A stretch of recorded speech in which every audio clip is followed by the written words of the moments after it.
श्री अनंता मधुसूदना पद्मनाभा नारायणा जगव्यापका जनार्दना आनंद घना अविनाशा सकळ देवाधिदेवा कृपाळू आजी केशवा महानंदा महानुभवा सदाशिवा सहजरूपा चक्रधरा विश्वंभरा गरुडध्वजा करुणाकरा सहस्रपादा सहस्रकरा क्षीरसागरा शेषशयना कमलनयना कमलापती कामिनी मोहना मदनमूर्ती भवतारका धरिताक्षिती वामनमूर्ती त्रिविक्रमा अगाये सगुणा निर्गुणा जगज्जनित्या जगजीवना वसुदेव देवकी नंदना बाळरांगणा बाळकृष्णा तुका आला लोटांगणी मज ठाव द्यावाजी चरणी हे जी करीतसे विनवणी भवबंधनी सोडवावे सकळ देवाधिदेवा कृपाळू आजी केशवा महानंदा महानुभवा सदा शिवा सहजरूपा भगवंताचं सान्निध्य या प्रार्थनेद्वारे आपण अनुभवलं. आणि आता माऊलींचं जे सान्निध्य आहे ते या स्तवनाने अनुभवू घ्या. नमामि सद्गुरुं शांतं सच्चिदानंद विग्रहम् पूर्ण ब्रह्म परानंदम् ईशम् आनंदी वल्लभम्. ओम नमो ज्ञानेश्वराय करुणाकरा दयाळा तुमचा अनुग्रह लाधलो पावन झालो चराचरी. मी कळा कुसरी काहीच नेने बोलतो वचने अतिभाविका. तुमचा अनुग्रह लाधलो पावन झालो चराचरी. एका जनार्दनी तुमचा दास त्याची आस पुरवावी. तुमचा अनुग्रह लाधलो पावन झालो चराचरी. पावन झालो चराचरी. पावन झालो चराचरी.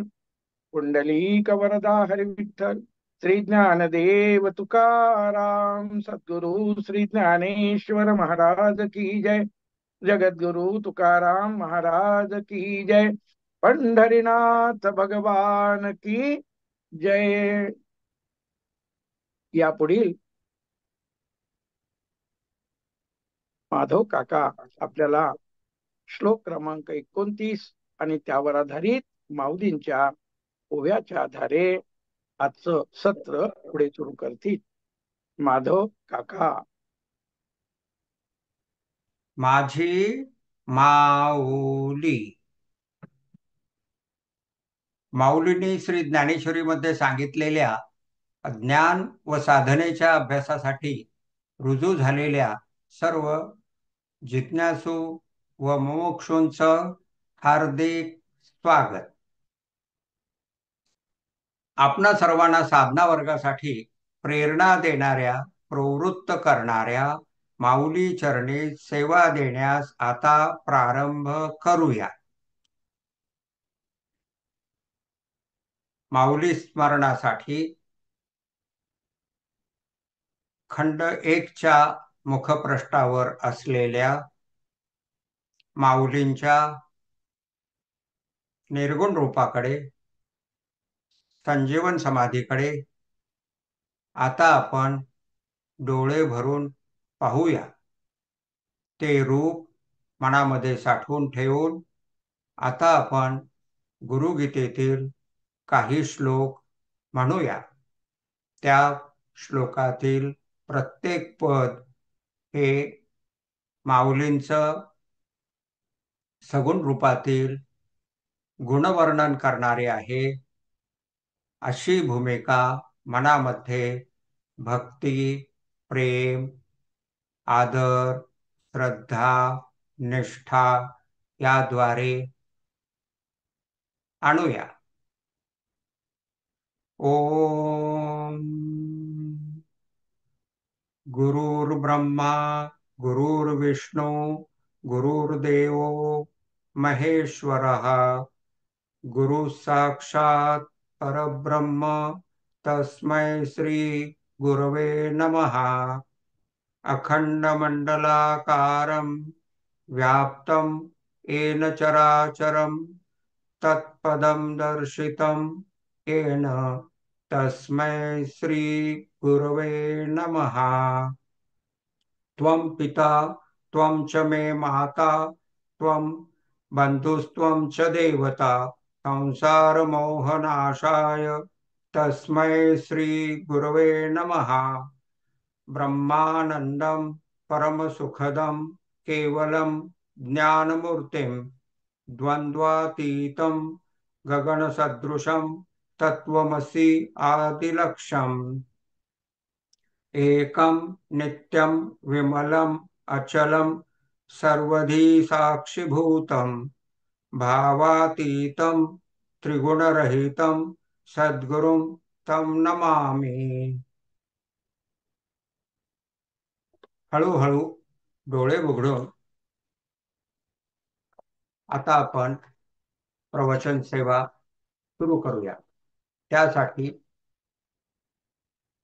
सुरुवात म्हणून बुद्धीची दिशा केंद्रित होण्यासाठी भगवद्गीता व श्री ज्ञानेश्वरीचे प्रयोजन नेहमीप्रमाणे पुनश्च एकदा लक्षात घेऊया. प्रत्येकाचा कर्मप्रवाह व विचार प्रवाह सुखाच्या प्राप्तीसाठी असतो, परंतु ते सुख कसे असते? सुख पाहता जवा पाडे दुःख पर्वता एवढे. आणि नेहमीसाठी सुखाची प्राप्ती करून देणे हेच गीता व श्री ज्ञानेश्वरीचे मुख्य प्रयोजन आहे. अर्थात सुखाची प्राप्ती म्हणजेच दुःखापासून निवृत्ती, त्यासोबतच कर्मापासूनची निर्लिप्तता अर्थात नैष्कर्म्य सिद्धीची प्राप्ती, त्यानंतर जीवनमुक्तावस्था अर्थात अखंडित तुर्यावस्था, ज्याची अखेर मृत्यूच्या नंतर विदेह मुक्तीमध्ये म्हणजेच संसार चक्र जन्म मृत्यू चक्र संपण्यामध्ये होते. हे झालं व्यष्टी स्तरावरील प्रयोजन. समष्टी स्तरावरील प्रयोजन आहे धर्माची संस्थापना अर्थात रामराज्याची संस्थापना. आणि त्यापुढील श्री ज्ञानेश्वरीचं प्रयोजन आहे सर्वांच्या सुखामध्ये उत्तरोत्तर वृद्धी होत जाऊन प्रत्येक जण सत्वगुणाने संपन्न होऊन सात्विक कर्ता होऊन सात्विक धृती व सात्विक बुद्धीसह सात्विक कर्माची उभारणी मेघवृंदाच्या वर्षावाप्रमाणे अर्थात फलाकांक्षा रहिततेने व पर्वता एवढ्या डोंगरा एवढे सत्वगुण सात्विक कर्माची उभारणी करून एकमेकांच्या सुखाची उत्तरोत्तर वृद्धी करत जाऊन पसायदान प्रत्यक्षात आणणे, त्यासाठीचं साधन आहे उत्तरोत्तर आध्यात्मिक प्रगती. त्याचे टप्पे आपण पाहिले. की साधना काळामध्ये सुखाची वृद्धी होत जाते. ती कशी होत जाते तेही आपण पाहिलं. त्यानंतर काय होतं, प्रशांतीचा टप्पा. प्रशांतीचा टप्पा संपल्यानंतर म्हणजे प्रशांतीच्या काळामध्ये मुख्यतः सबुरी, श्रद्धा व सबुरीपैकी सबुरी ही अत्यंत आवश्यक असते. त्यानंतर आत्मानुभूती म्हणजे अहम ब्रह्मास्मी या ज्ञानाची अपरोक्षानुभूती, आणि अखेरचा टप्पा जीवनमुक्तावस्थेचा टप्पा म्हणजेच सर्वम खल्विदम ब्रह्म या ज्ञानाची प्रत्यक्ष अपरोक्षानुभूती. असा हा आध्यात्मिक प्रवास सुखकर करून देणे हे ज्ञानेश्वरीचं मूळ प्रयोजन आहे. त्यानंतर आपण काय पाहिलं त्याची थोडक्यात उजळणी करूया. ज्ञान भक्तीच्या साह्याने माऊलीने रुचकर करून दिलेलं आहे. ज्ञान हे ध्यानाकडे घेऊन जाईल असं सांगितलेलं आहे, शांत रसात सांगितलेलं आहे.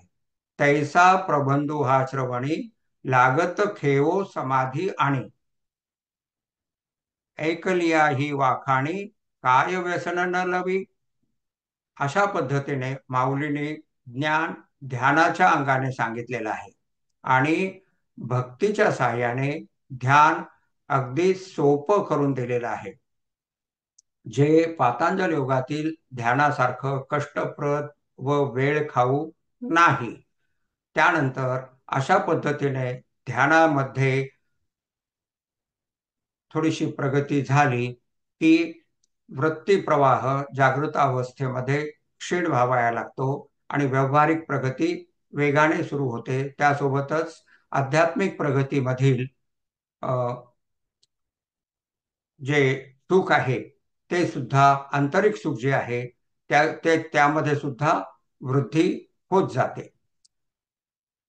आणि थोड्या वेळपूर्वी पाहिल्याप्रमाणे एक एक टप्पा आपण ओलांडत आत्मानुभूती प्राप्त करतो. त्यासाठी माऊलीने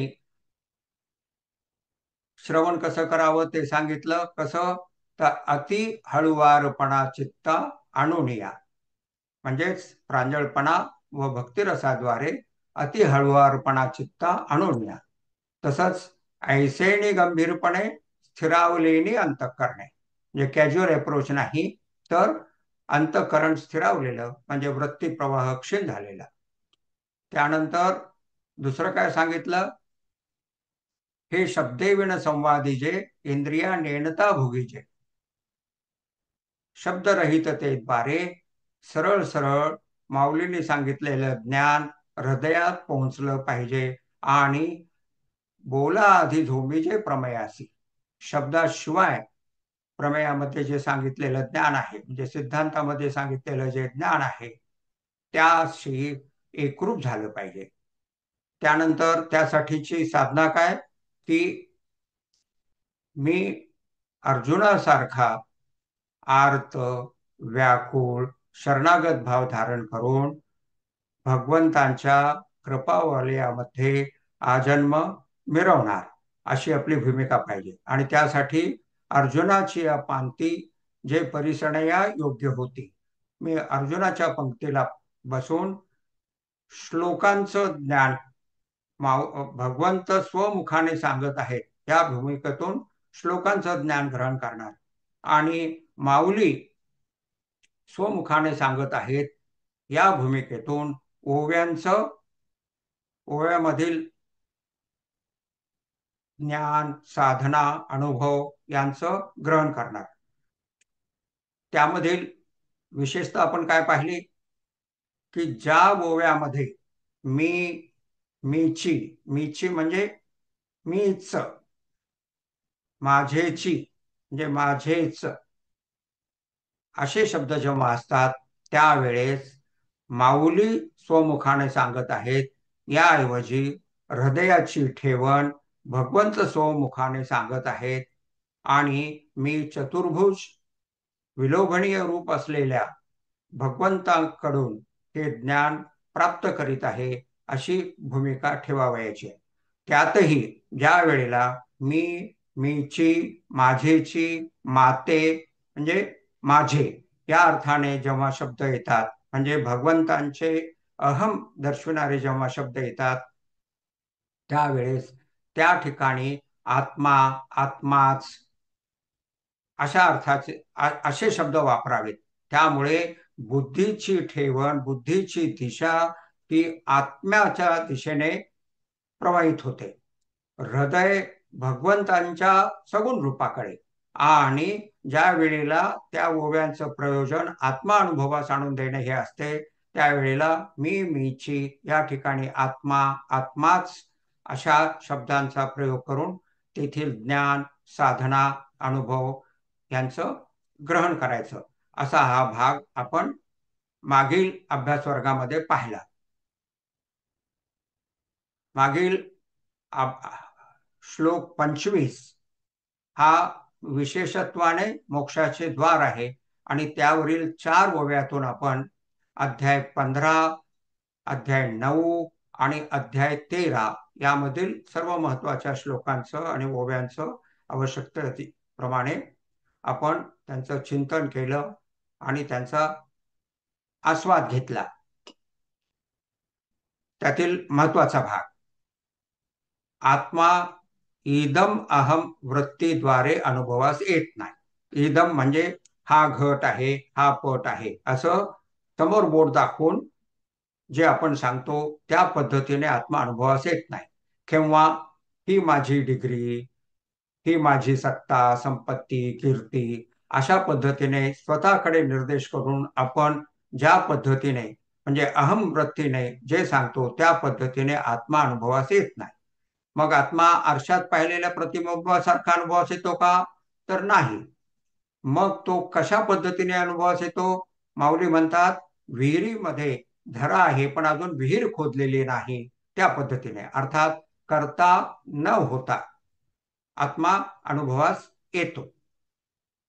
त्यानंतर अध्याय 13च्या संदर्भामध्ये काय सांगितलं की आत्मा आणि अनात्मा, क्षेत्र आणि क्षेत्रज्ञ, पुरुष आणि प्रकृती, अर्थात आत्मा, पुरुष, क्षेत्रज्ञ हे नित्य सच्चिदानंद घन, आणि दुसरा जो वर्ग आहे तो म्हणजे प्रकृती, क्षेत्र हा जो वर्ग आहे तर तो अनात्मा, तो विकारी आहे. प्रकृती म्हणजे माया, जी त्रिगुणात्मक आहे. माऊली म्हणतात गुणमयी, अर्थात साध्या भाषेत सांगायचं तर सत्व, रज, तम या 3 गुणापासून बनलेली, जसे मृतिकेपासून माठ बनतो त्या पद्धतीने 3 गुणापासून प्रकृती म्हणजे माया बनलेली आहे, म्हणून तिला गुणमयी म्हटले जातं. आणि हा जो सर्व वर्ग जो अनात्मा आहे तो मी नाही, मी आत्मा आहे आणि अनात्मा मी नाही. त्यासाठीची साधनं आपण सांगितली होती की जिथून दृश्य दिसतं दूरवरचं ते पाहत साधना दररोज 10 मिनिटाची करायची, आणि जे दिसतं आणि जे मनात येतं ते आत्मा नाही अशी भूमिका साक्षीभावाद्वारे धारण करावयाची. ध्यानात घ्या, साधना केल्याशिवाय आत्मानुभूतीची प्राप्ती नाही. त्यामुळं ज्यांनी ज्यांनी ही साधना केलेली नाही त्यांनी लक्षात घ्यावं की ते साधना ऐकत आहेत, समजली, चला पुढे, ह्या भूमिकेतून अजूनही बाहेर पडलेले नाहीत. त्यांनी बाहेर पडणं हे अत्यंत आवश्यक आहे असं इथे ध्यानात घ्यावं. त्यानंतर आत्मा अनात्मा, त्यानंतर अध्याय 9 मधील आपण काय पाहिलं? ऐश्वर्य योग. तिथे काय पाहिलं की प्रत्यक्षावगमन, आत्म्याबद्दलचं ज्ञान, आध्यात्मिक ज्ञान हे फलीभूत होणारं, फल प्राप्त करून देणारं, अर्थात आत्मानुभूती प्राप्त करून देणारं आहे. तेच अध्याय 13 मध्ये काय सांगितलं? ते ज्ञानम, ज्ञेयम, ज्ञानगम्यम आहे. ज्ञानम म्हणजे ज्ञान मात्र, अर्थात स्वसंवेद्य. ज्ञेयम म्हणजे ज्ञाता, ज्ञान, ज्ञेय. त्या पद्धतीने ज्ञाताच ज्ञेय होतो. या अर्थाने ज्ञेय म्हणजे जाणण्याजोगे आहे. त्याच्यानंतर ज्ञानगम्य म्हणजे ज्ञानाद्वारे जे अनुभूतीस येऊ शकतं. म्हणजे माऊलीने जे ग्वाही दिली की मी आत्मा तळहातावरील रत्नासारखा अनुभवास आणून देईल, त्याच पद्धतीने भगवंतानी या 3 पदाद्वारे आणि अध्याय 9 मधील प्रत्यक्षावगमम या पदाद्वारे, त्यानंतर अध्याय अजून वेद्यम हा शब्द आलेला आहे, म्हणजे जिथे आत्मा जाणता येतो अशा अर्थाने वेद्यम हा शब्द आलेला आहे. अशा विविध शब्दांच्या द्वारे भगवंताने ज्ञान अनुभवास येतं याची खात्री दिलेली आहे. तर त्यावर निष्ठा ठेवून आपण आता पुढील विवेचनाकडे आपण आता वळत आहोत. 24-25 या श्लोकावरील आपण सर्व ओव्या पाहिल्या. आता श्लोक 26-27 हे जे आहेत तर ते भौतिक बुद्धीने सुद्धा विचार करता युद्धापासून पलायन करणं योग्य नाही हे सांगणारे आहेत. त्याच्यानंतर श्लोक 28चा अर्थ म्हणजे पृष्ठ 78 वर आहोत आपण आता. तिथे पहा श्लोक 28चा अर्थ काय आहे. अर्जुना, सर्व प्राणी मात्रांची शरीरे जन्मापूर्वी अव्यक्त म्हणजे अमूर्त अप्रकट पंच महाभूतात लीन असतात. केवळ मध्येच व्यक्त दशेत येतात. मृत्यूनंतर पुन्हा अव्यक्तच होतात. पंचमहाभूतात विलीन होतात. हे सृष्टीचे स्वाभाविक चक्र आहे. तेव्हा शोक करण्याचे कारणच काय, असे भगवंत अर्जुनास समजावून सांगत आहेत.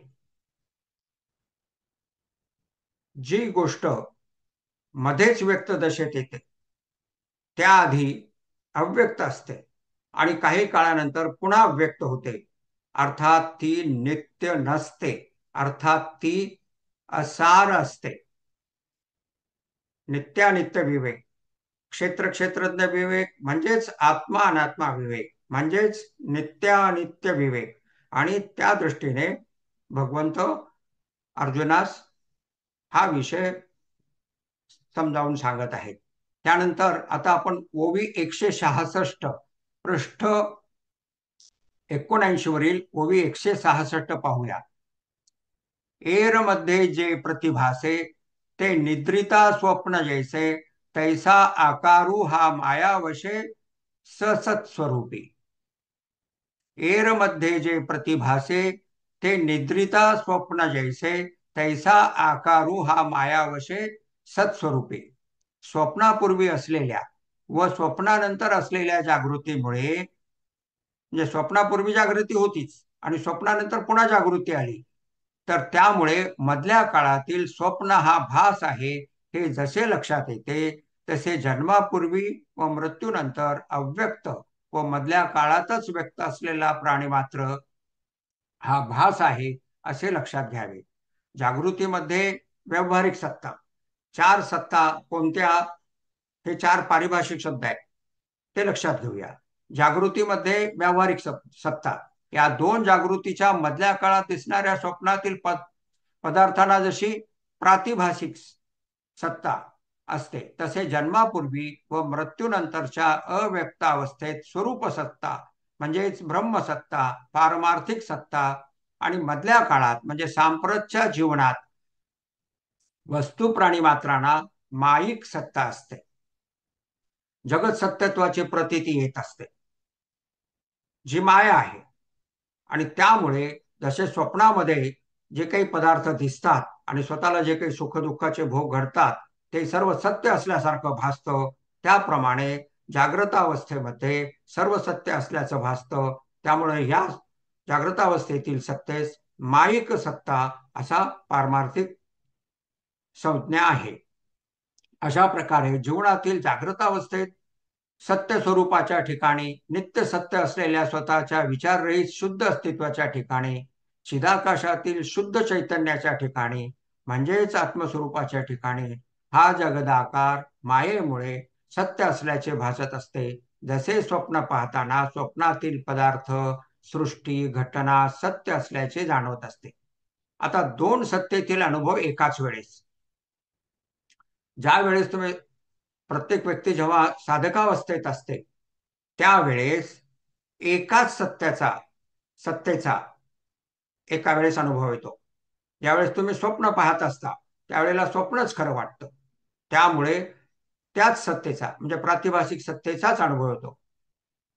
व्यावहारिक सत्तेमध्ये जगत सत्यत्वाचा अनुभव येत राहतो जो माईक सत्तेद्वारे येतो. आणि मृत्यू पश्चातचं कारण चर्चा करण्याचं काही कारण नाही. तर ह्या दोन सत्तेतील अनुभव एकाच वेळेस येतात किंवा जेव्हा जीवन मुक्तावस्था प्राप्त होते. त्यातीलही आता हा पाहूया विषय दोन सत्तातील अनुभव एकाच वेळेस. जीवन मुक्तावस्थेपूर्वी एका वेळेस फक्त एकाच सत्तेतील अनुभव येत असतो. आत्मानुभूती प्राप्त झाल्यानंतर जागृतीत घटपटाचा अनुभव म्हणजे व्यावहारिक सत्ता व आत्म्याचा अनुभव म्हणजे ब्रह्मसत्ता, स्वरूप सत्ता, पारमार्थिक सत्ता अशा दोन्ही सत्तेतील अनुभव साथ साथ, त्याला शब्द प्रयोग आहे एक समयावच्छेदतेने. हे कळत नाही हा शब्द, जो प्रॉपर शब्द आहे तो पण कळत नाही. सायमल्टेनियसली हा इंग्लिश शब्द येत असतो. दोन सत्तेतील अनुभव एक साथ येत असतो. म्हणजे पहिल्या क्षणाला एक अनुभव म्हणजे पारमार्थिक सत्तेचा आणि दुसऱ्या क्षणाला व्यावहारिक सत्तेचा, पुन्हा तिसऱ्या क्षणाला पारमार्थिक सत्तेचा, असं नाही. दोन्ही अनुभव एक साथ येत असतात. हे आपण पृष्ठ 43 वर पाहिलेलं आहे. तर हा भाग आपण पाहूया. कुठे? पृष्ठ 43. पृष्ठ 43 वर ओवी 132. म्हणून अनित्याच्या ठाई तया अस्तिक्य बुद्धी नाही निष्कर्षो दोहीही देखिला असे. या ओवीद्वारे माऊलीने याची पूर्वपीठिका सांगितलेली आहे. दोन्ही अनुभव एक साथ. म्हणून अनित्य असलेल्या देहाच्या व प्रपंचाच्या ठिकाणी अस्तिक्य बुद्धी राहत नाही. हे पहा, ह्या परिच्छेदाला उभी सलग रेषा आहे. म्हणजे ह्या परिच्छेदामध्ये अनुभव सांगितलेला आहे. त्या अनुभवाकडे शंकारहिततेने, निसंदिग्धतेने आणि प्रांजळपणे पाहायचं आहे की हा अनुभव मला आलेला नाही, पण माऊली सामर्थ्यवान आहे, भगवंत कृपासागर आहेत, ते मला हा अनुभव प्राप्त करून देणार आहेत. ह्या प्रांजळपणाने हे पाहायचं. म्हणून अनित्य असलेल्या देहाच्या व प्रपंचाच्या ठिकाणी ज्ञानांची अस्तिक्य बुद्धी राहत नाही. सामान्यांना ज्ञानांची म्हणजे जीवनमुक्तांची. सामान्यांना देह व प्रपंचाच्या ठिकाणी जी नित्यता सत्यता जाणवत असते, अस्तिक्य बुद्धी असते, ती आत्मानुभवी ज्ञानांची संपलेली असते. जगत मिथ्यत्वाचा अनुभव सातत्याने, नित्यत्वाने, सत्यत्वाने येत राहतो. कोणता सत्यत्वाने अनुभव येतो? जगत मिथ्यत्वाचा. जितक्या सत्यत्वाने जगत सत्यत्वाचा अनुभव साधकावस्थेत येतो, तितक्या सत्यत्वाने जगत मिथ्यात्वाचा अनुभव जीवनमुक्तावस्थेत येतो. तसेच शरीराच्या मर्यादेत आत्म्याचा स्वस्वरूपाचा अनुभव सच्चिदानंदत्वाने सतत येत राहतो. अर्थात स्वतःच्या ठिकाणी शुद्ध अस्तित्वाचा, शुद्ध चैतन्याचा, शुद्ध निरुपचार आनंदाचा अनुभव येत राहतो. असे दोन्ही सिद्धांत निष्कर्ष ओवीतले शब्द आहेत. म्हणजे असे दोन्ही ज्ञानी अनुभवतो, एक साथ अनुभवतो. अहम ब्रह्मास्मी हा अनुभव असा येतो. तदनंतर ते आपण पाहिलं की टप्पे काय आहेत ते. तर आत्मानुभूती जेव्हा प्राप्त होते त्यावेळेस जगताचा अनुभव आणि स्वतःच्या ठिकाणी आत्म्याचा अनुभव असे दोन्ही अनुभव एक साथ येतात. विवेक चूडामणीमध्ये शंकराचार्य हे कसं समजावून सांगतात? ते म्हणतात की मृदंगावर तुम्ही जेव्हा थाप मारता त्यावेळेला थापेचा आवाज आणि मृदंगातून निघणारा आवाज हे दोन्ही जसे एकाच वेळेस येतात, त्या पद्धतीने हे दोन्ही अनुभव एकाच वेळेस येतात. याचं विस्ताराने विवेचन अध्याय 12 ओवी 151 मध्ये आलेलं आहे. बैठक एकासणी अशा माऊलींचा तिथे शब्द प्रयोग आहे. ज्या वेळेस आपण त्या अध्यायात जाऊ त्यावेळेस आपण तो अनुभव परत एकदा विस्ताराने पाहणार आहे. इथे हे लक्षात घेतलं पाहिजे की माऊलीने किती स्पष्टता आणून दिलेली आहे अनुभवाच्या बाबतीमध्ये. त्यामुळे अनुभवाच्या बाबतीमध्ये गूढरम्यतेमध्ये जायचं नाही आणि जाऊ द्यायचं नाही. हा प्रस्तुत ग्रंथाचं प्रयोजन आहे. त्यानंतर आता आपण पाहूया अधिष्ठानाचे अवधान, ओवी 167 मध्ये. काय आहे ओवी 167? ना तरी पाहुणे स्पर्शिले नीर, पडी असे तरंगाकार, का परापेक्षा अलंकार व्यक्ती कनके. वाऱ्याच्या स्पर्शाने जलाशयातील पाण्यात तयार होणारे तरंग म्हणजे लाटा यांचा आपण आल्हाद रूपाने जेव्हा अनुभव घेतो तेव्हा त्यासोबतच हा तरंगाकार लाट पाणीच आहे असे अनुभवतो. तरंगाचा आकार हा भास आहे व पाणीच तरंगाकार झाली आहे हेही लक्षात येते. म्हणजे पाणी अधिष्ठान आहे हे लक्षात येतं. त्याप्रमाणे आत्मानुभूतीच्या प्राप्तीनंतर आत्मस्वरूपाने जगतातील वस्तू प्राणी मात्राचा आकार घेतलेला आहे हे द्रश्यास झालेल्या आत्मबोधाच्या स्पर्शाद्वारे अनुभवास येते. वस्तूंचा व प्राणी मात्राचाही अनुभव येतो व त्यासोबत आत्मस्वरूपाचाही अनुभव येत असतो. अधिष्ठानाचे अवधान ही साधना आहे. ही साधना आपण मागे कशी करायची ती सांगितलेली आहे. परत सांगतो. वाचत असताना जे शब्द आपण वाचतो त्याचा स्फोट रूपाने अर्थच लक्षात येत राहतो.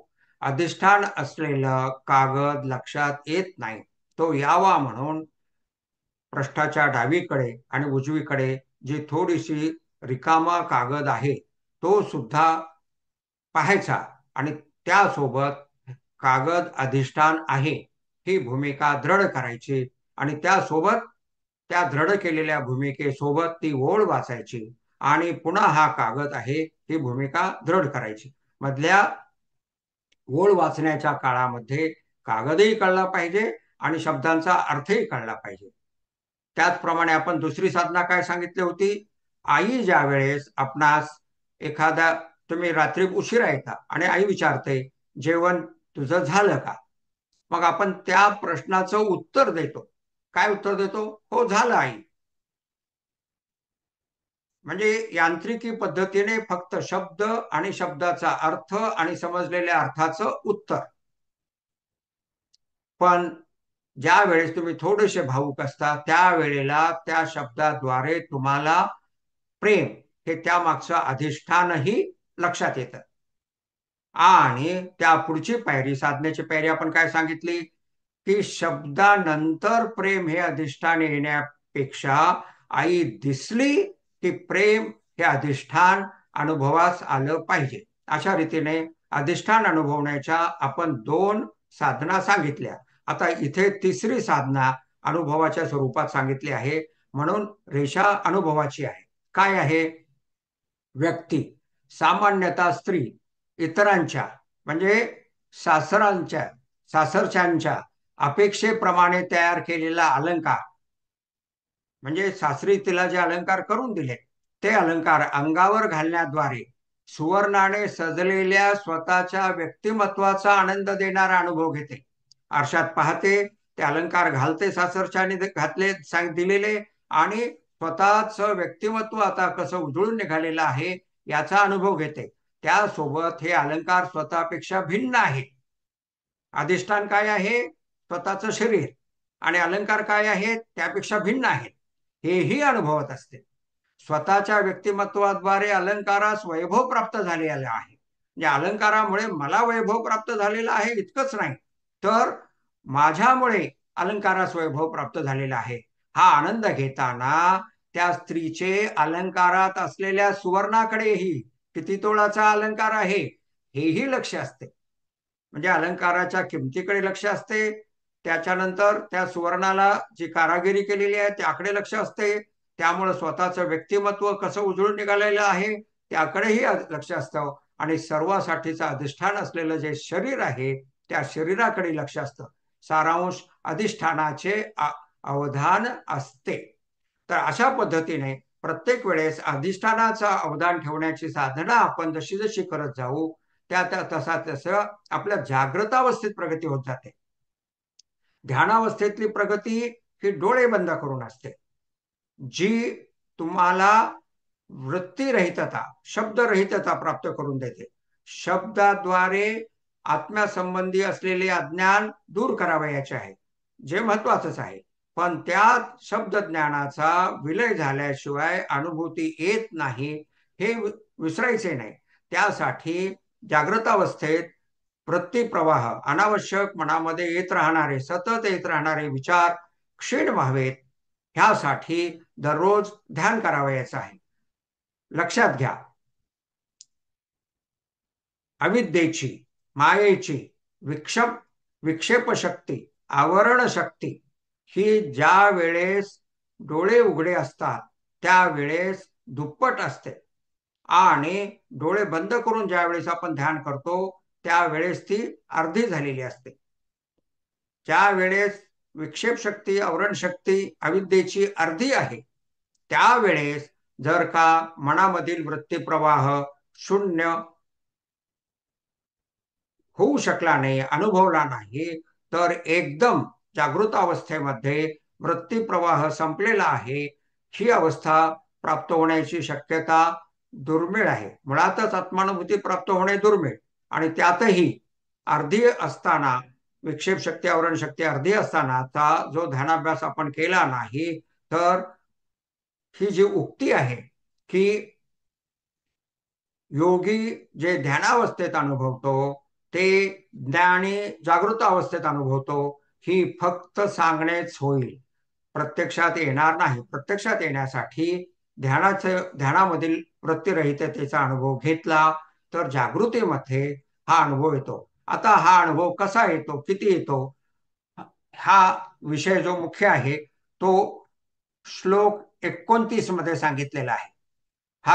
त्या श्लोकाचा आता आपण पृष्ठ 81 वर श्लोक 29 याचा आपण आता पदच्छेद वाचूया.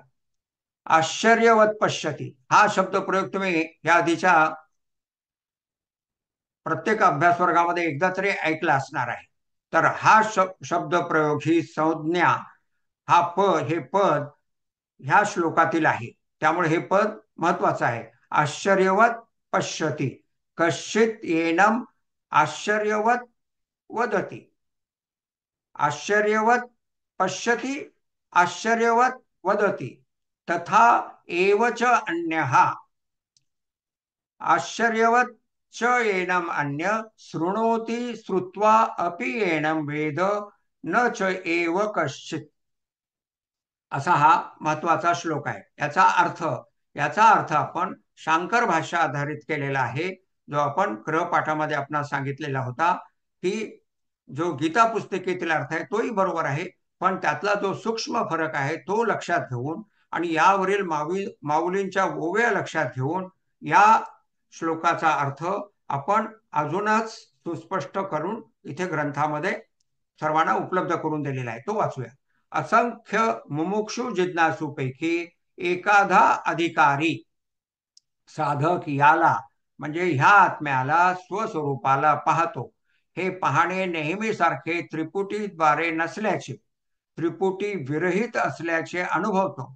या विलक्षण पाहण्याला आश्चर्य दृष्टीने पाहत राहतो. दृश्याला आश्चर्य दृष्टीने पाहत नाहीये, या विलक्षण पाहण्याला, जे पाहणं त्रिपुटीरहित झालेलं आहे त्या पाहण्याला आश्चर्य दृष्टीने पाहत राहतो.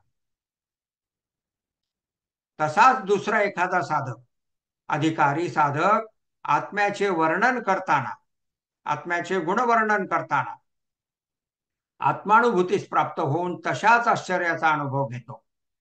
कोणी एखादा आत्मज्ञानाचे म्हणजे महावाक्याचे श्रवण करीत असतो, तथापि ऐकत असलेले वृत्तीने म्हणजे श्रवण वृत्तीने त्रिपुटीतील ज्ञानाने जाणणे थांबून ज्ञानाच्या अप्रोक्षानुभूतीस प्राप्त होतो व तसाच आश्चर्याचा अनुभव घेतो. म्हणजे 3 पद्धतीने हा अनुभव येऊ शकतो. आश्चर्यवत पश्यति, त्याच्यानंतर आश्चर्यवत वदती, त्यानंतर शृणोती, ऐकताना. अशा पद्धतीने हे इथे सांगितलेलं आहे. आणि हे अशा पद्धतीने सांगण्याचं कारण काय? शंकर भाष्यामध्ये श्रुत्वा अपि एनम वेद न च एव कश्चित असं केलेलं आहे. श्रुत्वा अपि एनम वेद च एन कश्चित हा गीतेतील भाग आहे आणि तो सांगताना कसा सांगितलेला आहे? श्रुत्वा दृष्ट्वा उक्त्वा अपि येन वेद न च एव कश्चित, असा शंकर भाष्यामध्ये, म्हणजे त्यामध्ये दृष्ट्वा आणि उक्त्वा असे दोन पद त्यामध्ये समाविष्ट करून अर्थ केलेला आहे. इथे ह्या ठिकाणी शंकर भाष्याचं वैशिष्ट्य सांगितल्याशिवाय राहत नाही. आद्य शंकराचार्यांची प्रतिभा इतकी जास्त आहे की गीतेतील श्लोकांचे पदच्छेद, पद नाही, पदच्छेद ज्या अनुक्रमाने आहेत त्याच अनुक्रमाने ठेवून मध्ये मध्ये जास्तीचे शब्द टाकून वाक्य तयार केलेलं आहे. म्हणजे पहा किती प्रतिभा आहे. आपण नेहमी काय करतो, ज्ञानेश्वरीमध्ये ग्रंथाची जर जी तुमच्याकडे ज्ञानेश्वरी असेल त्यामध्ये तुम्ही पहा, श्लोकाच्या खाली अन्वय असतो. म्हणजे पदच्छेद जे आहेत ते रिअरेंज केलेले असतात, मागे पुढे केलेले असतात, ज्याद्वारे त्या प्रत्येक पदाचा अर्थ सांगितला की गद्यातील वाक्य तयार होतं. गद्यातील वाक्य तयार होण्यासाठी पद, पदे, पदच्छेद हे मागे पुढे ठेवून अर्थ सांगावा लागतो. तसं सांगितलेलं नाही शंकराचार्यांनी. ज्या अनुक्रमाने पद किंवा पदच्छेद आहेत त्याच अनुक्रमाने ते ठेवून मध्ये मध्ये अधिकचे शब्द असे घातलेले आहेत की पूर्ण अर्थबोध होतो.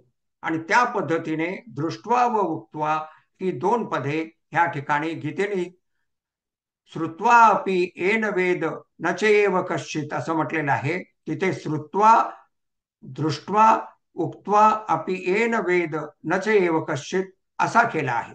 आणि तो विचारात घेऊन आपण वर हा अर्थ केलेला आहे. सारांश असा अनुभव प्राप्त करणार. आपण आता त्याचं हेडिंग आधी वाचूया. ह्या परिच्छेदाचं हेडिंग काय आहे? पाहत, बोलत किंवा ऐकत असताना प्राप्त झालेल्या आत्मानुभूतीमध्ये एका विशेषतेची समानता आहे.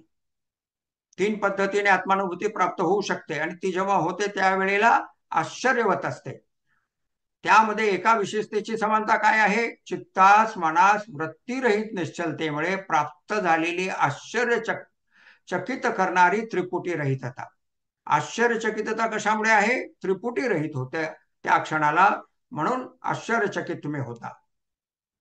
आता त्याच्या खालच्या परिच्छेदामध्ये आपण शंकराचार्यांचा भाग पाहिला. आता त्यानंतर माऊली काय म्हणतात? एक अनुभवे पातले तद्रुपता याद्वारे सांगितलेलं आहे, जी ओवी पुढे येणारच आहे. फक्त जाणत नाही असे न म्हणता वृत्तीद्वारे जाणत नाही हे स्पष्ट होण्यासाठी माऊली म्हणतात, आश्चर्यचकित करणाऱ्या अनुभवाच्या क्षणी वृत्ती प्रवाह नदी समुद्राच्या दृष्टांताप्रमाणे लय पावलेला असतो. अर्थात वृत्तीद्वारे जाणणे थांबलेले असते असे स्पष्ट केले आहे.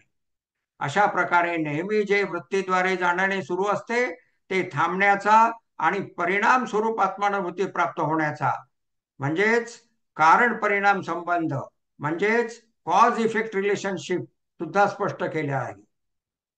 हाच सिद्धांत आपण मागे पाहिलेला आहे, तो काही आता आपण परत पाहणार नाही.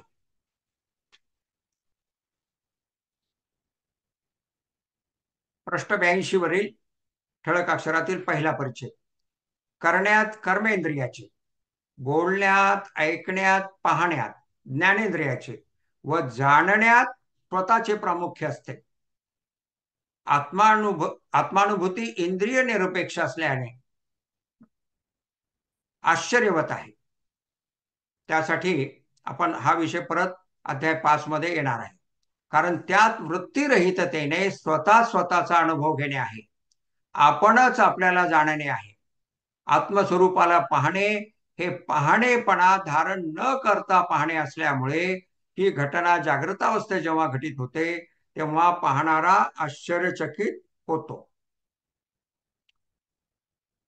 आत्मस्वरूपाला पाहणे हे पाहणेपणा धारण न करता पाहणे असल्यामुळे आपण जे नेहमी पाहतो ते कसं पाहतो? मी द्रष्टा, समोर दृश्य आणि जोडणारी दृष्टी पण त्या पद्धतीने म्हणजे पाहणेपणा धारण न करता पाहणे असल्यामुळे ही घटना जागृत अवस्थेत जेव्हा घटित होते तेव्हा पाहणारा आश्चर्यचकित होतो.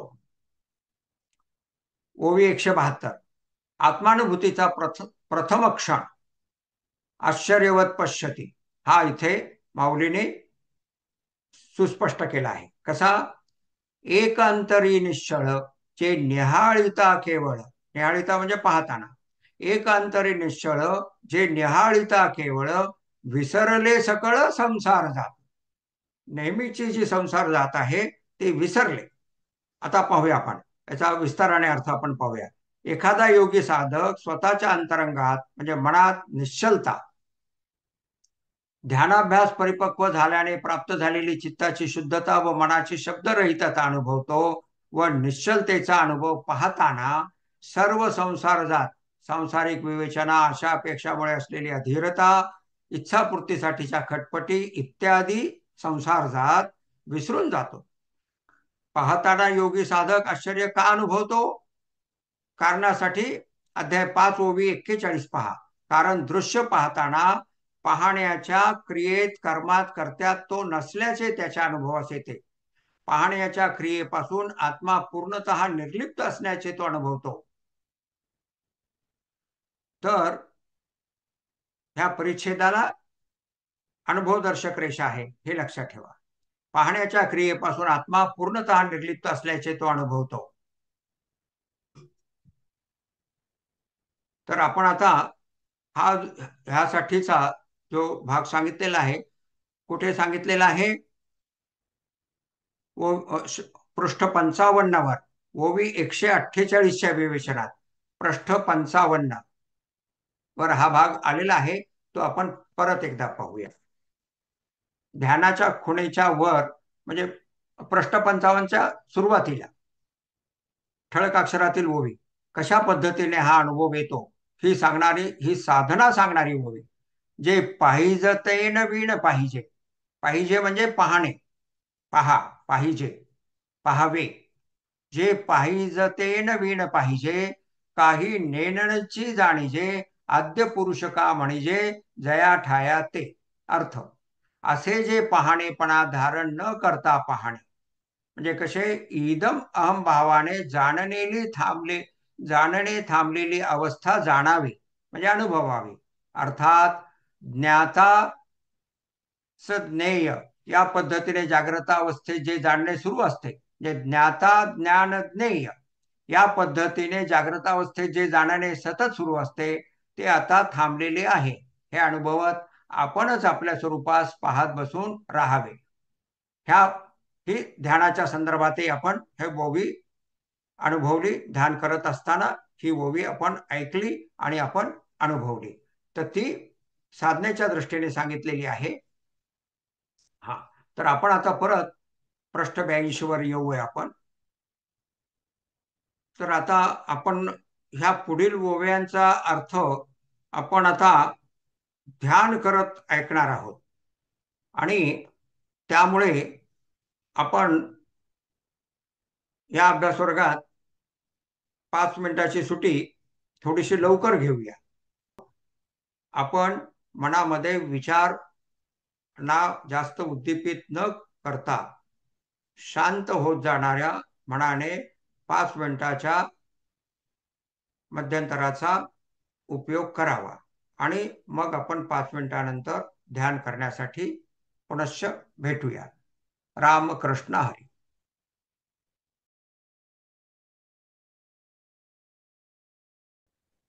रामकृष्ण हरी. माझी माऊली. माऊली स्मरणाने ध्यान केल्याने ध्यान सोपे होते. ध्यानात जाण्यासाठीच्या नेहमीच्या सूचना परत एकदा.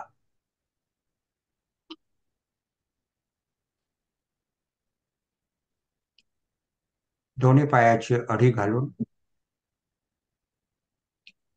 जमिनीस टेकणारा तळपायाचा भाग थोडा मागे पुढे करून कमरेखालील सर्व भाग सुखासनात आहे याची खात्री करून घ्या. पाठ न टेकवता ध्यानावस्थेमध्ये श्रवण करावयाचे आहे. त्यामुळे तंद्रीत जाण्याची शक्यता कमी होते आणि सचेतता, सजगता जास्त चांगली टिकून राहते. माऊलीने जे महत्वाचा भाग सांगितला ध्यानासाठी ते म्हणजे पृष्ठांत उचलणे, लोअर बॅक, पाठीचा खालील भाग थोडासा वर उचलायचा आणि त्यामुळे आलेला ताण कमी करण्यासाठी परत थोडासा खाली करायचा. म्हणजे किंचितसा तो उचललेल्या अवस्थेत पण सुखासनात संपूर्ण शरीर राहील. दोन्ही हात माऊलीतील फोटोप्रमाणे, खांदे ढिले सोडलेले,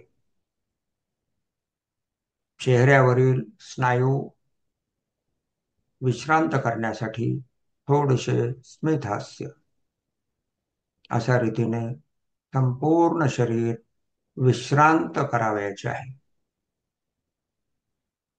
मनात येणाऱ्या विचारांना चांगले म्हटले की विचार शृंखला सुरू होते.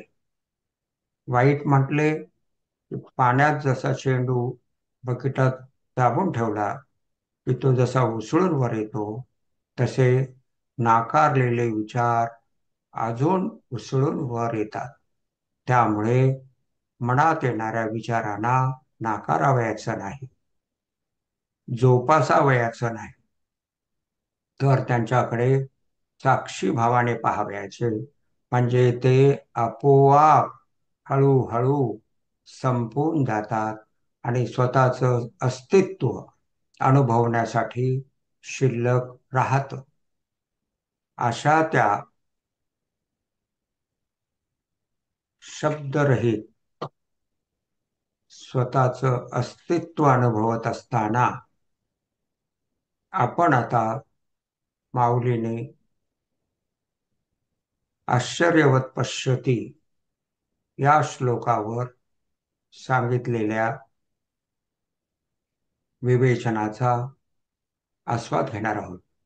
त्या अनुषंगाने अध्याय 11 व 10 मधील ज्या ओव्या श्लोक आहेत त्यांचाही आपण चिंतन करणार आहोत. माऊलीने सांगितलेलंच आहे, इंद्रिया देऊनी कवाड हृदयी भोगी. इंद्रिया देऊनी कवाड हृदयी भोगी. दुसरी एक ओवी या संबंधातली,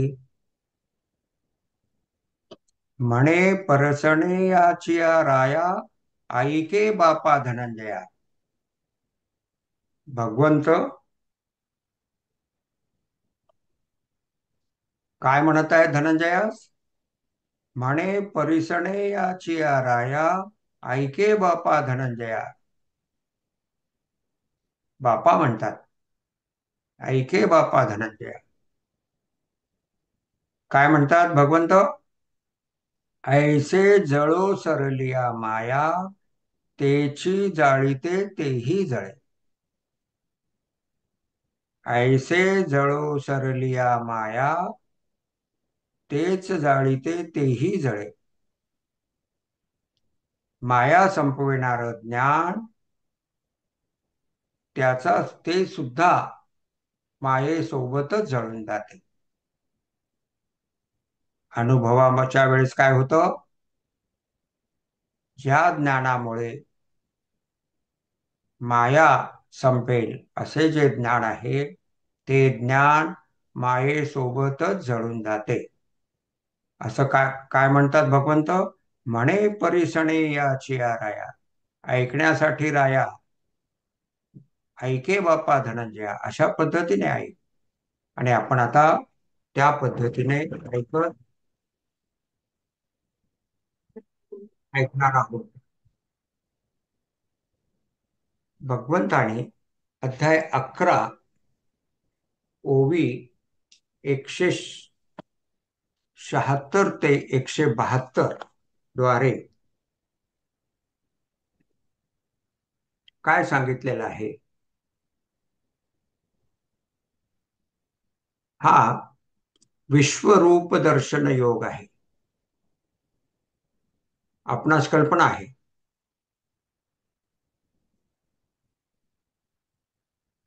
विश्वरूप दर्शन योग, हे विश्वरूपाचं दर्शन जेव्हा भगवंताने माऊलीस दिलं, अर्जुनास दिलं, भगवंताने विश्वरूपाचं दर्शन अर्जुनास दिलं, त्यावेळेस अर्जुनास दिव्य दृष्टी दिली,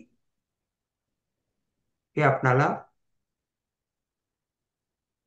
पूर्णतः माहीत आहे.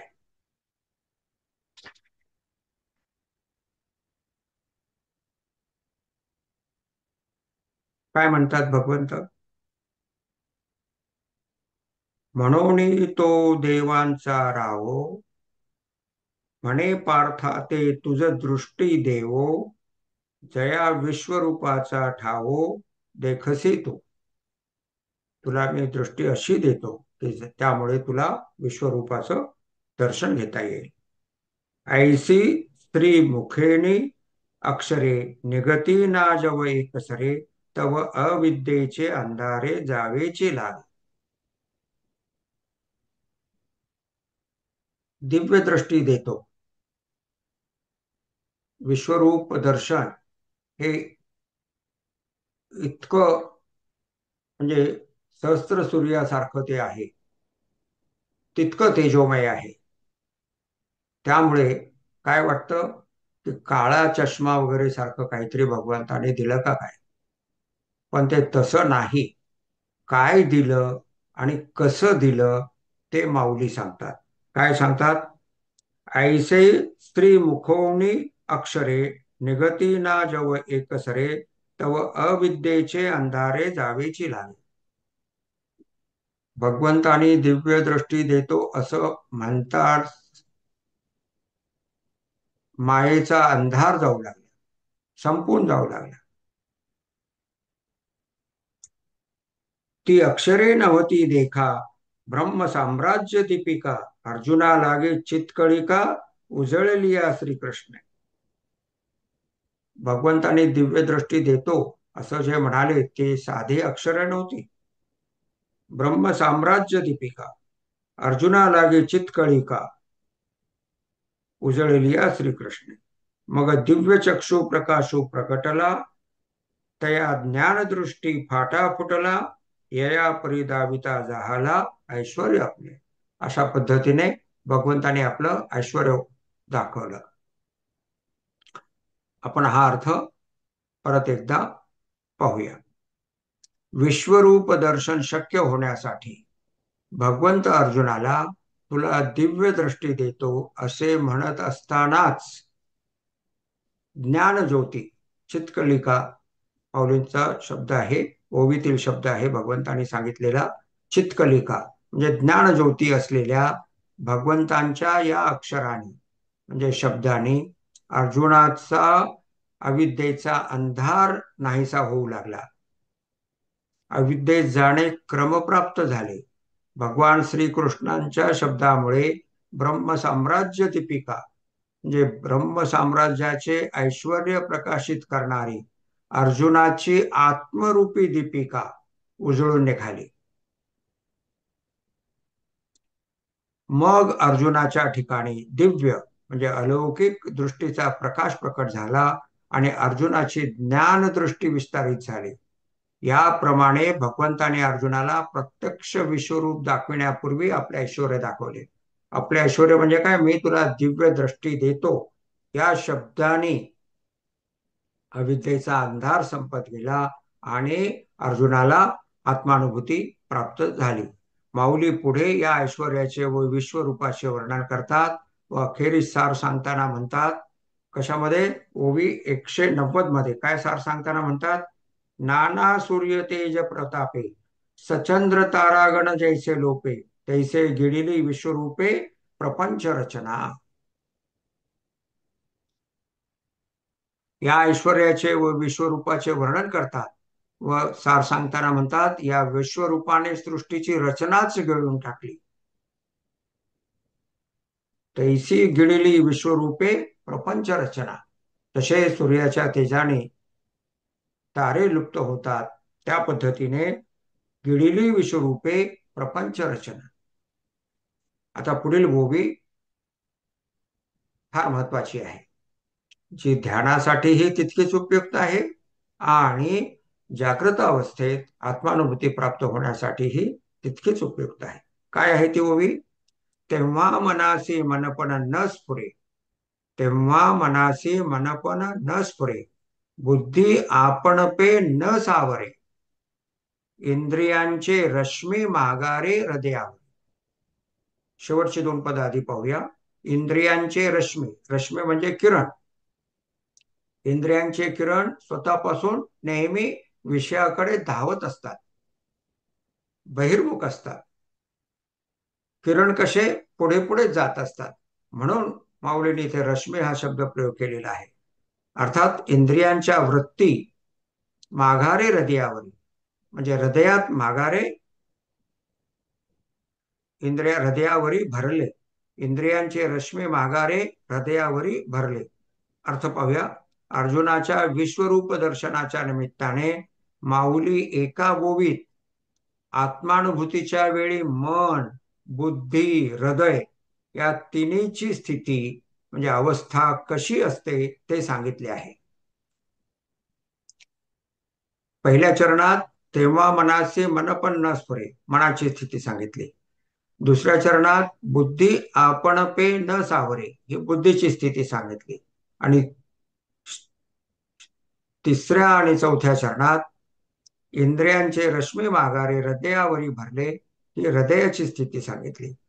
त्यावरून मन, बुद्धी व हृदयांची ठेवण कशी ठेवणे आवश्यक आहे, आत्मानुभूतीसाठी कशी ठेवणे आवश्यक आहे, ज्यामुळे लवकर आत्मानुभूती प्राप्त होते तेही कळते. मन, बुद्धी व हृदय यापैकी सर्वात सोपे म्हणजे हृदयाची आवश्यक असलेली स्थिती प्राप्त करणे. ती स्थिती आहे भगवंतांच्या सगुण रूपाने हृदय भरलेले ठेवायचे. भगवंतांच्या सगुण रूपाने हृदय भरलेले ठेवायचे. चतुर्भुज भगवंत, विलोभनीय रूप असलेले, षडगुण ऐश्वर्य संपन्न असलेले भगवंतांच्या सगुण रूपाने हृदय भरलेले ठेवायचे.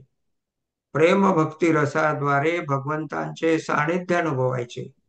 सर्व इंद्रियांच्या सर्व वृत्तीद्वारे भगवंतास हृदयात भरून ठेवायचे.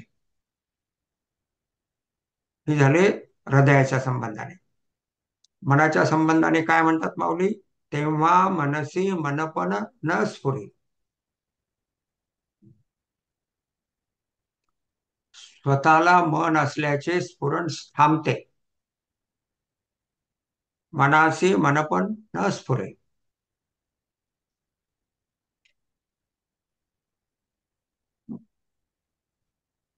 किरणे सतत बाहेरच जात असतात, उगमापासून दूरच जात असतात. त्याप्रमाणे सर्व वृत्ती नेहमी बहिर्मुख असतात. पण अर्जुन आश्चर्यचकित झाल्यावर सर्व वृत्ती अंतर्मुख झाल्या व त्यांचे बहिर्मुख होऊन प्रवाहित होणे थांबले. आश्चर्यचकित झाले की वृत्ती विचार प्रवाह थांबतो, किंबहुना वृत्ती प्रवाह थांबणे ही आश्चर्यचकित झाल्याची खूण आहे. म्हणजे वृत्ती प्रवाह थांबला की आश्चर्यचकित व्हावे असं होतं, आणि आश्चर्यचकित झालं की वृत्ती प्रवाह थांबलेला असतो. सतत येत राहणाऱ्या विचारांच्या वृत्तीच्या प्रवाहामुळे मनाचे नित्यत्व कळत असते, जाणवत राहत असते. मनात सतत विचार येत असतात, त्यामुळे मला मन आहे असं प्रत्येकास वाटत राहतं, कारण ते विचार मनात सतत येत राहतात. हे माझे मन आहे, मला मन आहे, हेच आहे सतत स्फुरत राहणारे मनाचे मनपण. आश्चर्यचकित झाल्यावर स्वतःला हे सतत जाणवत राहणारे मनपण स्वतःला मन असल्याचे जाणवून देणारे हे स्फुरण थांबते. तेव्हा मनाची मनपण न स्फुरे. आश्चर्यचकित झालेल्या अवस्थेत त्या अल्पकाळासाठी मनाचे अस्तित्व संपलेले असते. ज्ञानेंद्रियाने उपलब्ध करून दिलेल्या वृत्तीतून, आता बुद्धी संबंधाने, ज्ञानेंद्रियाने उपलब्ध करून दिलेल्या वृत्तीतून निवड निर्णय करण्याचे काम, त्यासाठीची क्षमता बुद्धीत असते. बुद्धीसाठी काय म्हणाले माऊली? बुद्धी आपणपे न सावरे. त्याचप्रमाणे मन व इंद्रियांच्या वृत्तींना सावरण्याचे काम व त्यासाठीची क्षमता जशी बुद्धीत असते, तसेच स्वतः सावरण्याची क्षमताही तिच्यातच असते. बुद्धीला सावरण्याचे काम करणारी अजून दुसरी कोणती यंत्रणा नाही, तीच स्वतःला सावरत असते. मनाला कोण सावरतं? बुद्धी. मनामध्ये नको तो विचार आला तर बुद्धी काय म्हणते? नको. मग मन शांत होतं. म्हणजेच मनाला बुद्धी सावरते, पण बुद्धीला सावरणारी दुसरी यंत्रणा नाही. बुद्धी स्वतःला सावरते. तथापि अर्जुनाच्या आश्चर्यचकित अवस्थेत बुद्धीने स्वतःला सावरणे सोडून दिले. बुद्धी आपणपे न सावरे व ती स्तब्ध झाली. लक्षात घ्या, बुद्धीची क्षमता गेलेली नाही, कारण ती गेली तर माणूस वेडा किंवा मूर्ख. त्यामुळं बुद्धीची क्षमता गेलेली नाही. बुद्धी काहीही न करता दृश्यावर लक्ष ठेवून राहणारी झाली. ते विश्वरूप दर्शन भगवंतानी दाखवलं, त्या दृश्यावर लक्ष ठेवून राहणारी झाली, काहीही न करता. एका शब्दात सांगावायचे झाल्यास तटस्थ झाली. बुद्धी काय झाली? तटस्थ झाली. मन स्तब्ध होणे म्हणजे मनाचे संपणे हे बुद्धीच कळत राहते, हे लक्षात असू द्या. बुद्धी तटस्थ जरी झाली तरी मनाचं मनपण संपलेलं आहे, विचार संपलेले आहेत, हे बुद्धीला कळत राहते.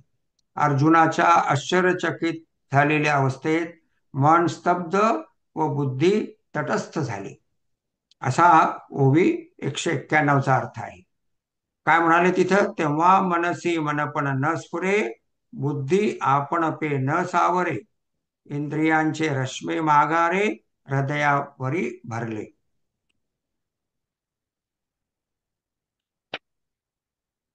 या तटस्थतेच्या अनुभवाचे वर्णन सोपे करून कठोपनिषद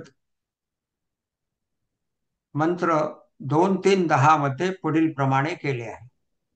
पंच ज्ञानेंद्रिये मनासह विषयापासून, संकल्पादी व्यापारापासून निवृत्त होऊन स्वतःच्या म्हणजे आत्म्याच्या ठिकाणी विश्रांत होतात व बुद्धीद्वारे सुद्धा व्यापार क्रिया थांबलेली असते. बुद्धीची क्षमता गेलेली नसते, पण मनात काहीच नसल्यामुळे बुद्धीचे काम संपलेले असते. पुढे 2-3-14 या मंत्रामध्ये कठोपनिषदात काय म्हटलंय? इच्छा संकल्पादी सर्व कामना सोडून जातात, असा ब्रह्मभाव प्राप्त होतो. या आश्चर्यचकित अवस्थेत अर्जुनास आलेल्या बुद्धीच्या तटस्थतेचा अनुभव माऊली पुढील सिद्धांताच्या ओवीत सांगतात. तेथ ताटस्था ताटस्थ पडिले. फार महत्वाची ओवी आहे आणि विलक्षण आहे. ही आधीची आणि ही आत्ताची. तेथ ताटस्था ताटस्थ पडिले, टकासी टक लागले, जैसे मोहनास्त्र घातले, विचार जाता. सर्व विचार जाताना मोहनास्त्र घातले. अर्थ, दृश्याच्या समग्रतेने, एकाग्रतेने आश्चर्यचकित अनुभव घेत असताना प्राप्त झालेल्या मनाच्या स्तब्धतेला, तटस्थतेला बुद्धीची तटस्थता, अखंडितता प्राप्त झाल्याचे अर्जुन अनुभवत होता. तेथ ताटस्थ्या ताटस्थ्य पडिले, टकासी टक लागले. शब्दरहित झालेल्या मनाने दृश्य एकाग्रतेने पाहण्यासोबत दृश्याच्या ठिकाणी दृश्यासोबत झालेली स्वतःची एकरूपता अर्जुन अनुभवत होता. टकासी टक लागले अर्थात अर्जुन त्रिपुटी रहिततेने दृश्य अनुभवत होता. म्हणजे त्या आश्चर्यचकित झालेल्या क्षणात त्रिपुटीची रहितता होती हे अर्जुन अनुभवत होता. अनुभव निशंकतेने स्पष्ट होण्यासाठी माऊली म्हणतात, सर्व प्रकारच्या विचारांना वृत्ती ज्ञानाला मोहनास्त्राने भारून टाकून थिजवून टाकले. जैसे मोहनास्त्र घातले विचार जाता. अर्थात त्रिपुटीद्वारे दृश्य पाहण्याचा नेहमीचा अनुभव आता संपला होता. सारांश, जागृत अवस्थेत पूर्णपणे सचेत असताना त्रिपुटी रहिततेने पाहण्याचा आश्चर्यचकित करणारा अनुभव अर्जुनास प्राप्त झाला. म्हणजे अर्जुनाने फक्त विश्वरूप पाहिलं आणि तो आश्चर्यचकित झाला इथपर्यंतच नाही, तर तो आश्चर्यचकित का झाला हे सर्व, म्हणजे त्यावेळेला मन कसं झालं, बुद्धी कसं झाली, हृदयाची ठेवण कशी होती, हे सर्व माऊलीने स्पष्ट करून सांगितलेलं आहे. आता प्रस्तुत ओवी 172 आपण वाचूया, ज्याच्या विवेचनामध्ये आपण अध्याय 11 चा आस्वाद घेतला. ती ओवी काय आहे? एक अंतरी निश्चळ जे निहाळिता केवळ विसरले सकळ संसार जात. एखादा योगी साधक स्वतःच्या अंतरंगात मनात निश्चलता म्हणजे ध्यानाभ्यास परिपक्व झाल्याने प्राप्त झालेली चित्ताची शुद्धता व मनाची शब्दरहितता अनुभवतो व निश्चलतेचा अनुभव पाहताना सर्व संसार जात विसरून जातो. पाहताना योगी साधक आश्चर्य का अनुभवतो ते अध्याय 5 ओवी 41 मध्ये सांगितलेलं आहे. अध्याय 5 ओवी 41.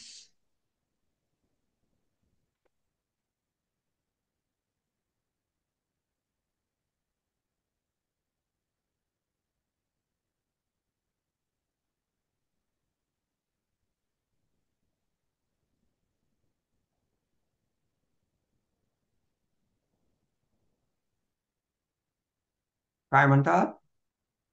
तोही नेत्री पाहे, श्रवणी ऐकतू आहे, परी तेथीचा सर्वथा नोहे नवल देखे. काय म्हणतात? तोही नेत्री पाहे, श्रवणी ऐकतू आहे, परी तेथीचा सर्वथा नोहे नवल देखे. तोही नेत्राने पाहतो, कानाने ऐकतो, परंतु तो तेथीचा सर्वथा नाही असे आश्चर्य तो अनुभवतो. पाहतानाच्या ऐकतानाच्या क्रियेत कर्मात कर्त्यात तो नाही, म्हणजे आत्मा नाही. ऐकणे, पाहणे, बोलणे, चालणे, वाचणे इत्यादी क्रिया संदर्भात तो द्रष्टा, ज्ञाता, कर्ता, भोक्ता असा लवलेशानेही नसल्याचे आश्चर्य तो पाहतो, म्हणजे अनुभवतो. आत्मा त्या क्रियेपासून पूर्णतः अलिप्त असल्याचे तो अनुभवतो. आत्मा इंद्रियांच्या क्रियेमुळे मुळीच लिप्त होत नसल्याचे तो अनुभवतो. म्हणजे काय होतं? ध्यानाभ्यासाद्वारे ध्यान करीत असताना वरील प्रमाणे परिपक्वता प्राप्त झाल्यानंतर, म्हणजे कशी? मनात काही नाही, बुद्धीला क्षमता आहे पण काम नाही, अशी परिपक्वता प्राप्त झाल्यानंतर असा ध्यानाभ्यास काही कालावधीसाठी केल्यानंतर जागृतावस्थेत समग्रतेने दृश्य पाहताना, पहा लक्षात घ्या, जागृतावस्थेत समग्रतेने दृश्य पाहताना कोणत्या तरी एका क्षणी द्रष्टा दृश्याशी एकरूप झालेला आहे. म्हणजे द्रष्टा इथे आणि दृश्य तिथे असं नाही, तर द्रष्टा दृश्याशी एकरूप झालेला आहे आणि त्रिपुटी रहित असलेले पाहणे सुरू झालेले आहे. असा आश्चर्यासह आत्यंतिक आनंद देणारा आत्मानुभव सुरू होतो. हा क्षण तो साधक कधीच विसरू शकत नाही.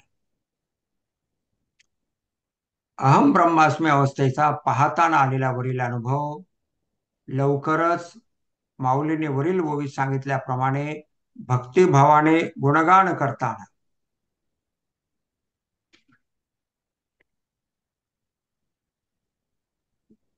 नाही, आपण ती ओवी वाचली नाही.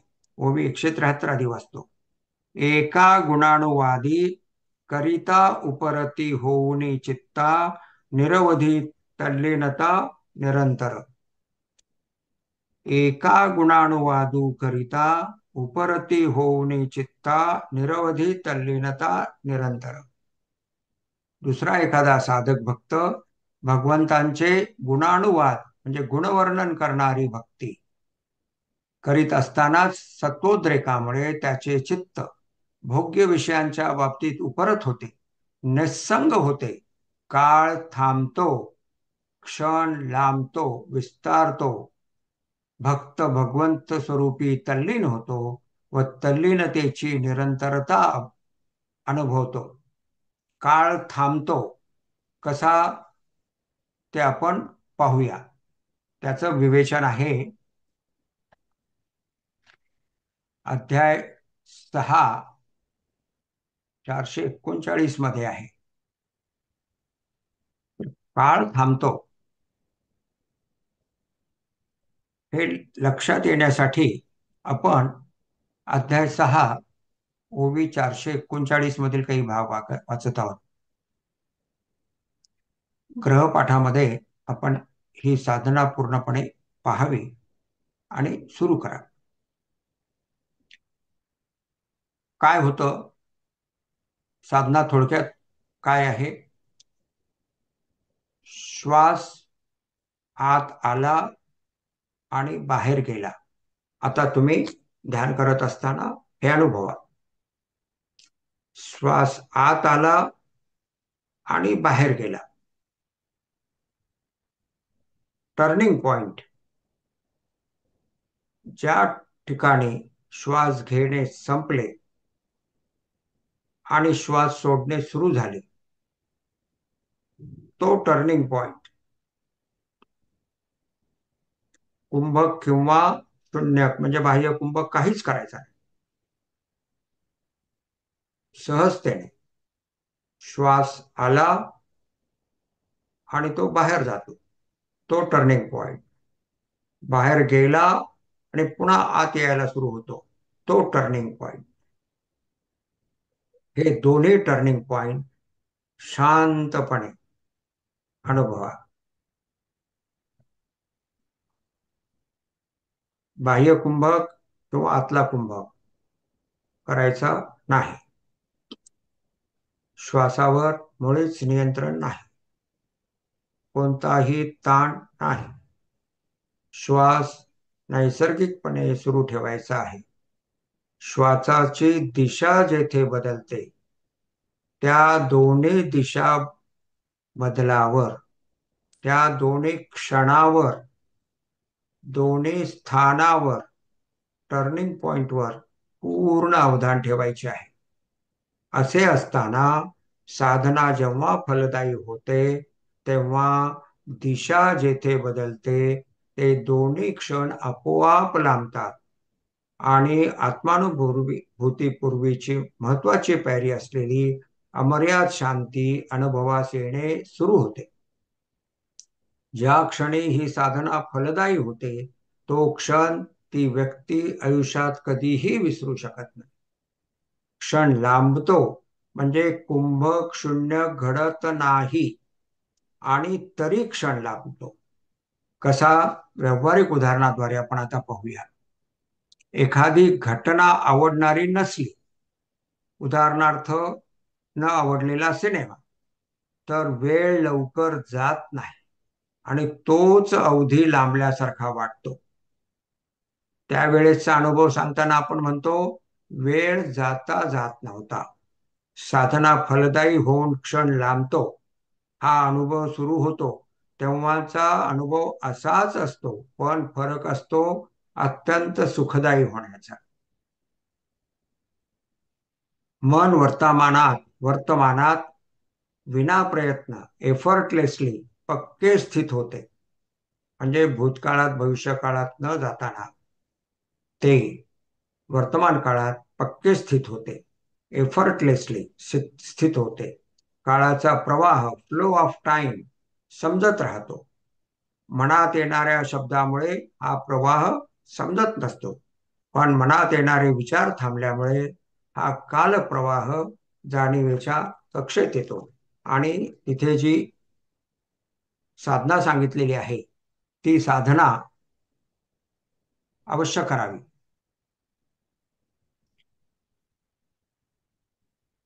भक्तीमुळे वृत्तीप्रवाहाचा निरोध होतो. भक्तीचं महत्व काय आहे? वृत्तीचा प्रवाह हा जसा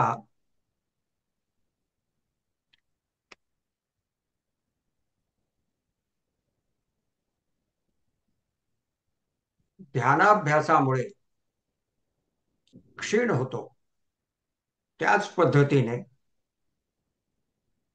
भक्तीमुळे देखील तो क्षीण होतो.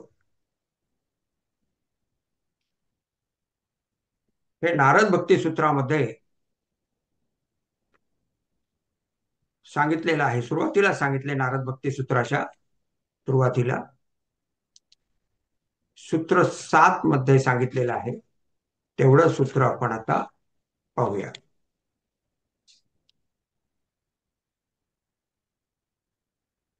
सा न कामायमाना निरोध रूपत्वात्. सा न कामायमाना निरोध रूपत्वात्. ही प्रेम स्वरूपा भक्ती कामनांना विषय, पंचेंद्रियांचे विषय, स्त्री पुत्र सत्ता संपत्ती कीर्ती संबंधाने असलेल्या वासनांना पोषक नसणारी, म्हणजे सत्वगुणात ठेवणारी आहे. त्यामुळे रजोगुणी असलेल्या कामनाप्रती प्रवृत्त न होऊ देता निरोध स्वरूप आहे. कामनाप्रती असलेल्या प्रेरणांचा निरोध करणारी आहे.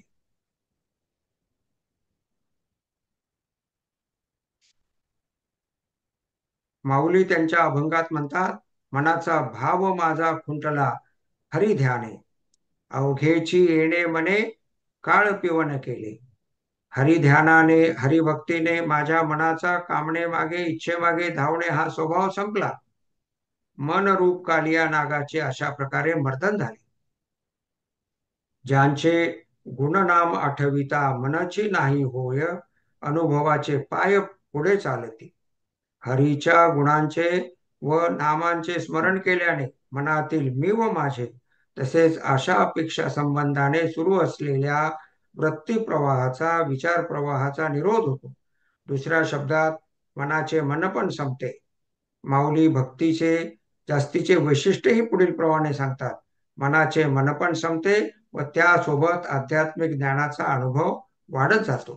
हे भक्तीचं सामर्थ्य आहे. जसं ध्यानाचं सामर्थ्य आहे तसं भक्तीचं सामर्थ्य आहे. आणि त्यामुळे आपण नेहमी म्हणतो की ध्यान हे भक्तीच्या अंगाने सोपे होते. त्यासाठी हा आपण भक्तिसूत्र 7 नारद भक्तिसूत्रात आता पाहिलं. पुढील ओळीमध्ये काय म्हणतात? आश्चर्यवत वदती. पहिली ओवी आपण आश्चर्यवत पश्यती वरती पाहिली. आताची जी ओवी पाहिली गुणानुवाद वर्णन करणारी, ती आश्चर्यवत वदती. आताची ओवी काय आहे? एक एकताची निवाले ते देहभावी सांडिले, एक अनुभवे पातले तद्रुपता. शृणोती, शृणोती वरची काय आहे ओवी? एक एकताची निवाले, एक ऐकताची निवाले ते देहभावी संडिले. एक ऐकताचे निवाले, ते देहभावी संडिले. त्यांचा देहभाव संपला तेव्हा ऐकत असताना. तिसरा एखादा साधक गुरुमुखाने महावाक्याचे श्रवण करतानाच शांत होतो, निर्मणी अवस्थेत जातो, त्याचा देहभाव संपतो. आणि चौथा साधक जो शांकर भाष्यात आलेला आहे तो, एक अनुभवे पातले तद्रुपता. चौथा एखादा साधक ध्यानाभ्यास करताना तसेच जागृत अवस्थेत स्वतःच स्वतःला अनुभवतो, स्वस्वरूपाशी तद्रुप अनुभवतो. आत्म्याचा अनुभव कसा येतो, कसा असतो व कोणत्या साधनाने येतो ते वेळोवेळी प्रत्येक अध्यायात माऊलीने सांगितले आहे. ध्यानाभ्यास सोपा आहे व आवश्यक आहे हे दोन्ही लक्षात येईल अशा पद्धतीने सांगितलेले आहे. अध्याय 10, थोड्या वेळापूर्वी आपण अध्याय 11 पाहिला. आता अध्याय 10 श्लोक 3 स्पष्ट करणाऱ्या ओवी 72 ते 74 मध्ये माऊली म्हणतात,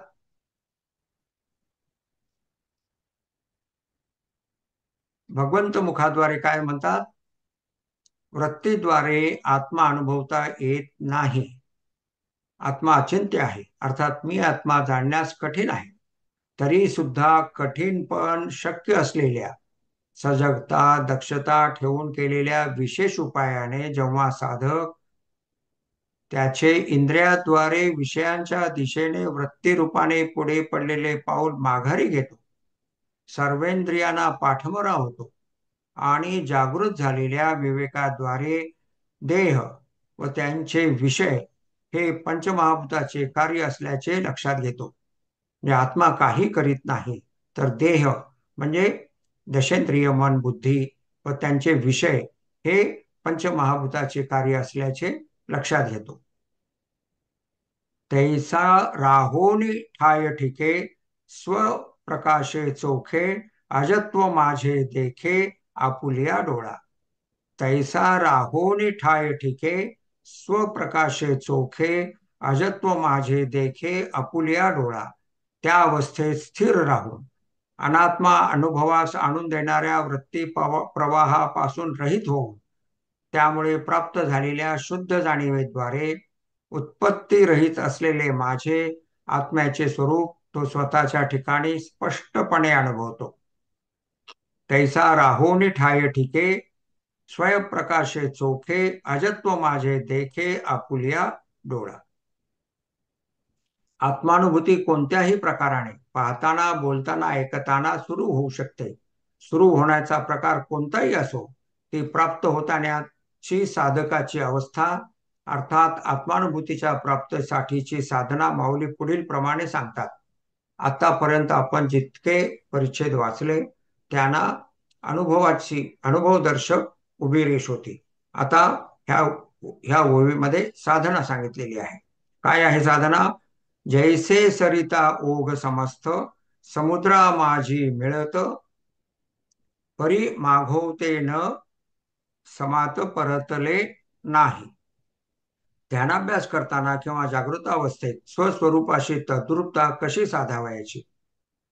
जसे सर्व नद्यांचे ओघ समुद्रास मिळतात. समुद्रात सामावून राहता आले नाही म्हणून माघारी फिरत नाही. सर्व वृत्ती प्रवाह अंतर्मुख करून स्वतःशी एकरूप व्हावयाचे आहे. हे शक्य नाही असा संशय मनात येऊ देऊन वृत्ती प्रवाहास बहिर्मुख होऊ द्यावयाचे नाही. अध्याय 5 ओवी 151 खूप महत्वाची आहे. ध्यानाभ्यास अत्यंत सुस्पष्ट करणारी आहे. काय आहे ती ओवी?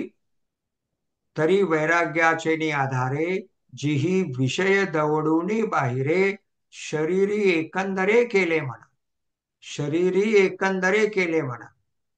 जी वृत्ती स्वतःपासून बाहेर सतत धावत असते तिला वैराग्याच्या आधाराने शरीरी एकंदरे केले म्हणा. वैराग्याच्या आधाराने अंतःकरणातील विषय सर्वच विचार, तसे भूतकाळातील घटना, आघात, भूत भविष्यातील इच्छा, आशा, अपेक्षा इत्यादी अनुकूल प्रतिकूल असे सर्व विचार मनाबाहेर ठेवून आपले मन ते शरीरामध्ये ठेवून शरीराशी समग्रतेने एकनिष्ठ करतात. मना मनाला शरीराशी एकनिष्ठ केलं अंतर्मुख करून की विचार आपोआप संपून जातात. हाच ध्यानाभ्यासाचा मुख्य गाभा आहे. मनाला शरीराशी एकनिष्ठ एकाग्र केल्याने मनाचा बाह्य विषयासंबंधाने नामरूपाद्वारे सतत सुरू असणारा वृत्ती प्रवाह विचार प्रवाह क्षीण होत जातो व समाधी घटित होते, ध्यान घटित होते. वृत्तीशी असलेल्या तद्रुपतेमुळे साधकाला दुसऱ्या भागाचा अपवाद वगळता शरीराच्या अस्तित्वाचा अनुभव येत नसतो. मी माझे हाच अनुभव येत असतो. शरीराशी मन एकनिष्ठ केल्याने शरीराच्या अस्तित्वाचा संवेदनेद्वारे अनुभव सुरू होतो. त्यामुळे हे शरीर आहे, जे मी नाही हा अनुभव येतो. मी शरीर नाही व आत्मा आहे असे चिंतन केल्याने, मनात घोकल्याने, बुद्धीचा निश्चय केल्याने किंवा मनाला समजावून सांगण्याने मी शरीर नाही व आत्मा आहे ही अनुभूती येत नाही, हे लक्षात घ्यावे. बाणाला धनुष्य सोडून पुढे जावयाचे असते, पण त्यासाठी त्याला मागे यावे लागते. धनुष्याशी एकनिष्ठ व्हावे लागते, तरच त्याला धनुष्यापासून वेगळे होता येते. मन शरीरामध्ये ठेवून शरीराशी एकनिष्ठ केल्यानेच स्वतःचे म्हणजे आत्म्याचे अस्तित्व शरीरापासून वेगळे भिन्न असल्याचे अनुभवास येते. बुद्धीच्या निश्चयाला ध्यानाची साथ देणे अर्थातच आवश्यक आहे. हे माऊलीने अध्याय 5 ओवी 151 मध्ये सांगितलं. वृत्ती प्रवाहाचा आता परत आपण मूळ ओवीकडे येऊया. वृत्ती प्रवाहाचा अव्यय धिक्कार करावयाचा नसून माऊलीने काय दृष्टांत दिलाय? जैसे सरिता ओघ समस्त समुद्रा माझी मिळतो. वृत्ती प्रवाहाचा अव्यय धिक्कार करावयाचा नसून शांतपणाने स्वीकार करावयाचा आहे. समुद्र जसा सर्व नद्यांचा पाणी रूपाने असलेला प्रवाह पूर्णपणे त्यातील कुठलाही भाग न नाकारता जसा स्वीकारतो आणि तरीही पावसाळ्यात न फुगता किंवा उन्हाळ्यात आकुंचित न होता जसा स्वतःच्या स्वरूपाला सोडित नाही, स्वस्वरूपात सातत्याने क्षोभित विचलित न होता स्थिर राहतो, त्याप्रमाणे ध्यानात बसल्यानंतर वृत्ती प्रवाहाद्वारे क्षोभित विचलित न होता साधकाने सर्व वृत्ती प्रवाहाचा स्वीकार सजगता व साक्षीभाव जोपासत करावा.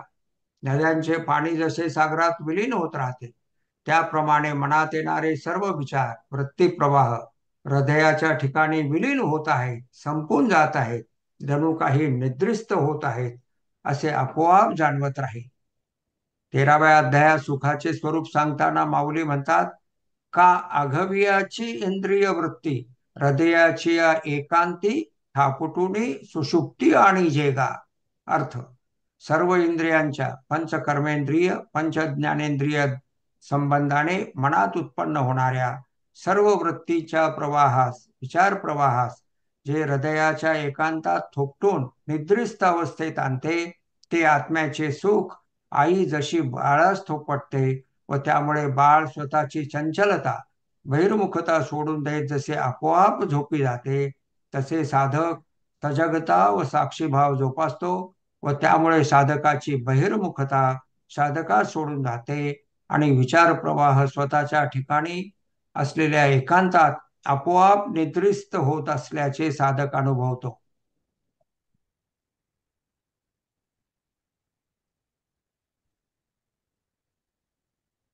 ध्यानाभ्यासाद्वारे ध्यान करीत असताना वरील प्रमाणे परिपक्वता प्राप्त झाल्यानंतर असा ध्यानाभ्यास काही कालावधीसाठी केल्यानंतर जागृत अवस्थेत समग्रतेने दृश्य पाहताना कोणत्या तरी एका क्षणी द्रष्टा दृश्याशी एकरूप झालेला आहे, त्रिपुटीरहित असलेले पाहणे सुरू झाले आहे, असा आश्चर्यासह अत्यंतिक आनंद देणारा आत्मानुभव सुरू होतो. हा क्षण साधक कधीच विसरत नाही. अहम ब्रह्मास्मी अवस्थेचा पाहताना आलेला वरील अनुभव लवकरच माऊलींनी वरील ओवीत सांगितल्याप्रमाणे भक्तिभावाने गुणगान करताना सर्व वृत्ती लयास गेलेल्या क्षणी येतो, अर्थात बोलताना येतो. तदनंतर लवकरच हाच अनुभव वरील ओवीत माऊलींनी सांगितल्याप्रमाणे ऐकत असताना येतो. अशा रीतीने पाहताना, बोलताना, ऐकताना हा आश्चर्यचकित करणारा अनुभव येतो. म्हणून माऊली ऐकणे या वृत्तीस वेगळे न करता सर्वच वृत्तींचा एकत्रित विचार करतात व चौथ्या प्रकारच्या साधकाच्या बाबतीत ओवी 174 मध्ये माऊली म्हणतात, अनुभवे पातले तद्रुपता.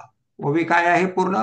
एक एकताची निवाले ते देहभावी सांडिले, एक अनुभवे पातले तद्रुपता. पाहताना, बोलताना, ऐकताना इत्यादीपैकी कोणत्याही प्रकाराने स्वस्वरूपाशी तद्रुपता प्राप्त होत असताना, अहम ब्रह्मास्मी अनुभवाची प्राप्ती होताना, नदी समुद्राच्या दृष्टांताप्रमाणे स्वतःच्या ठिकाणी क्षोभ विकार उत्पन्न न होता सर्व वृत्तींचा स्वीकार समग्रतेने होत असतो. तसेच सर्व वृत्तींचा लय साक्षीभावाद्वारे स्वतःच्या ठिकाणी होत असतो आणि आश्चर्यासह अत्यंतिक आनंदाची प्राप्ती होत असते. म्हणून माऊली म्हणतात, अनुभवे पातले तद्रुपता. पुढच्या परिच्छेदात लेखकाचा अनुभव आहे.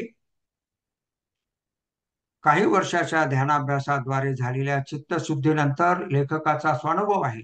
एके दिवशी गुरुकृपेने, ईश्वर कृपेने दृश्याकडे समग्रतेने पाहताना दृश्याशी एकरूप होणे व ती एकरूपता पाहणे, दृश्याशी एकरूप व्हायचं आणि ती एकरूपता पाहायची, अर्थात त्रिपुटी रहिततेने पाहणे घटित झाले.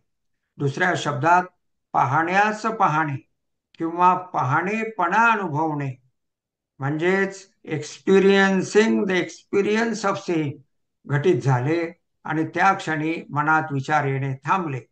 त्या आश्चर्यचकित अवस्थेत निरुपचार अत्यंतिक म्हणजे पूर्वी कधीही न अनुभवलेल्या अशा ओसंडूर वाहणाऱ्या आनंदाचा प्रवाह सुरू झाला. टळटळीतपणे अनुभवास आला, प्रतीतीस आला. अशा रीतीने अहम ब्रह्मास्मी या अनुभवाची सुरुवात झाली. या अवस्थेतून वृत्ती ज्ञानाद्वारे क्षोभित विचलित होणार नाही. या पद्धतीने चालताना, स्नान करताना अहम ब्रह्मास्मी हा अनुभव सुरू राहिला. नंतरचा टप्पा बोलतानाचा, ऐकतानाचा म्हणजे कसा? Experiencing the experience of listening, talking. तदनंतरचा टप्पा वाचतानाचा. प्रत्येक टप्प्यावर खूप आश्चर्य जाणवले होते. ह्या अनुभवाचं वर्णन आपण मागे एकदा 72 तासासाठी कसं आलं ते पाहिलं. त्याच्यामध्ये म्हणजे काय, तुम्हाला कोणत्याही पद्धतीने अनुभव येऊ, ऐकताना येऊ किंवा आश्चर्यवत वदती म्हणजे गुणानुवाद भक्तीद्वारे करताना येऊ किंवा ऐकताना येऊ, आला तरी उरलेले जे अनुभव आहेत म्हणजे पाहताना अनुभव आला की मग तो ऐकताना, वाचताना येतो. ऐकताना अनुभव सुरू झाला की तो पाहताना सुरू होतो, नंतर तो पाहताना सुरू होतो, बोलताना सुरू होतो, वाचताना सुरू होतो. असं कोणत्याही एका प्रकारे तो अनुभवाची सुरुवात झाली, आत्मानुभूती प्राप्त झाली की उरलेल्या ज्या क्रिया आहेत त्या क्रियेमध्ये सुद्धा आत्मा नाही हा अनुभव येतो आणि खूप आश्चर्य जाणवत राहते. तरी गीतेतील, ज्ञानेश्वरीतील ज्ञानात पूर्ण विश्वास, निशंक निष्ठा निर्माण व्हावी व निरंतरता राहावी म्हणून लेखकाचा अनुभव ह्या ठिकाणी सांगितलेला आहे. साधना करीत राहून अनुभवाच्या वाटेवर राहावे हा उद्देश आहे. अनुभवाच्या फलेच्छेच्या मागे लागू नये.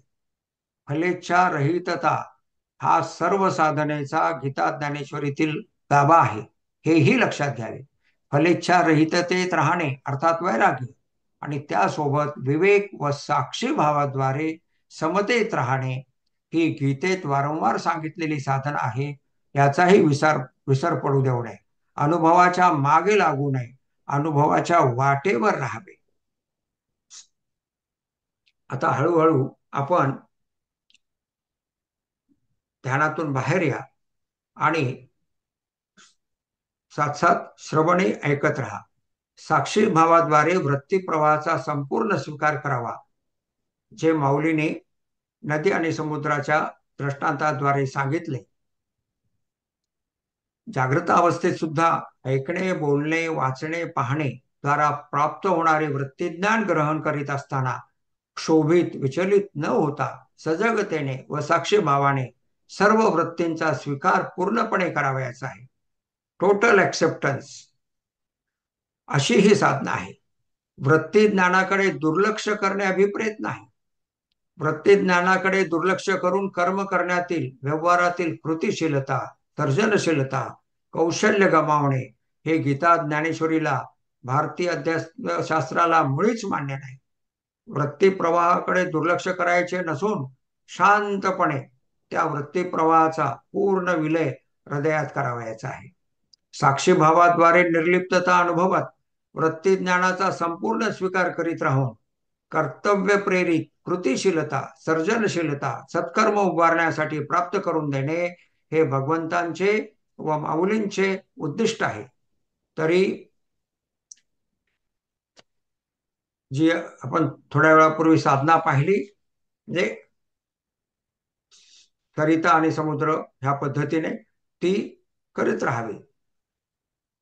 कधी कधी इंग्लिश जास्त चांगले कळते त्यांच्यासाठी ही साधना म्हणजे भाषांतर पुढील प्रमाणे: the acceptance has to be total and at the same time it should not be reactive. आपण समोरच्याने काय सांगितलंय ते पूर्णपणे समजून तर घेतलं, ऍक्सेप्टन्स तर झालं, दुर्लक्ष झालं नाही, पूर्णपणे समजून घेतलं, पण त्यावर आपण रिॲक्ट झालो तर काय होतं? It disturbs inner stillness. The acceptance has to be total and at the same time it should not be reactive. The reactive acceptance disturbs inner stillness. So also the acceptance should not be passive. ऐकलं का? हो ऐकलं. समजलं का? हो समजलं. Passive acceptance does not disturb inner stillness. एका कानाने ऐकून दुसऱ्या कानाने सोडून दिलं, मध्ये थोडं समजलंय. It does not disturb inner stillness but takes away energy, strength, innovativeness to take appropriate actions and discharge duties and responsibilities effectively. जर पॅसिव्ह एक्सेप्टन्स असेल तर काय होतं? तुमची सर्व सर्जनशीलता, कृतिशीलता सगळी चालल्या जाते. इनर स्टिलनेस आहे का? आहे, पण त्याचा उपयोग काय? असं. In short, the acceptance shall be total and it should be active acceptance. परत वाचतो. In short, the acceptance shall be total and it should be active acceptance. Rishi Prabhakar प्रणित सिद्ध समाधी योगामध्ये SSY मध्ये ही साधना सुरेखपणे शिकवितात. त्यामुळे आणि तिथे ध्यानाभ्यासही चांगला शिकवतात. त्यामुळे ज्यांना ध्यान लागत नाही त्यांनी SSY अवश्य करावा. तेथे सांगण्यात येणारं ज्ञान हे गीता ज्ञानेश्वरीतील ज्ञानाशी पूरक आहे. किंबहुना गीता ज्ञानेश्वरीतील ज्ञानच तिथे सांगण्यात येते. त्यामुळे ज्यांना करावायचं आहे ते करावं, त्यांनी SSY करावा. पण इथे हा जो टोटल ऍक्सेप्टन्सचा जो सिद्धांत आहे तो त्याप्रमाणे आपली कृतिशीलता जोपासत राहणे हे म्हणजे कर्मयोगाची साधना त्या संवत करत राहणे हे निश्चित अपेक्षित आहे. आता पुढील ओवी 176. तैसिया योगेश्वराची या मती मिळणी सवे एकवटती परिजय विचारुनी पुनरावृत्ती भजती चिना. तैसिया योगेश्वराची या मती मिळणी सवे एकवटती परिजय विचारुनी पुनरावृत्ती भजती चिना. याप्रमाणे वरील चारही योगेश्वराची स्थिर व सूक्ष्म झालेली बुद्धी आत्मस्वरूपाशी भेटते व भेटताच आत्मस्वरूपाशी ऐक्य पावते, म्हणजेच बुद्धी आत्मरूप होते. त्यावेळेस मन शब्दरहित झालेले असते. आपोआप मनात विचार येत राहणे थांबलेले असते. विचार सुरू होऊन परत देह तादात्म्यावर येणे व अविद्येत रमणे असे होत नाही. जन्म मरणाचे चक्र संपते हा भाव. ह्या ठिकाणी असं लक्षात घ्यावं की कुठल्याही पद्धतीने आत्मानुभूती प्राप्त हो, ऐकताना, बोलताना आणि पाहताना, ह्या तिन्ही पैकी कोणत्याही पद्धतीने आत्मानुभूती प्राप्त हो, त्या सगळ्यांना माऊलीने योगेश्वर म्हटलेलं आहे. त्या एका शब्दाद्वारे माऊलीने ध्यानाभ्यास किती पूरक आणि आवश्यक आहे ते सांगितलेलं आहे, हे इथं लक्षात घ्यावं. आता श्लोक 38 मध्ये विस्ताराने विवेचन आहे, जे विवेचन सुखा संबंधाने आहे.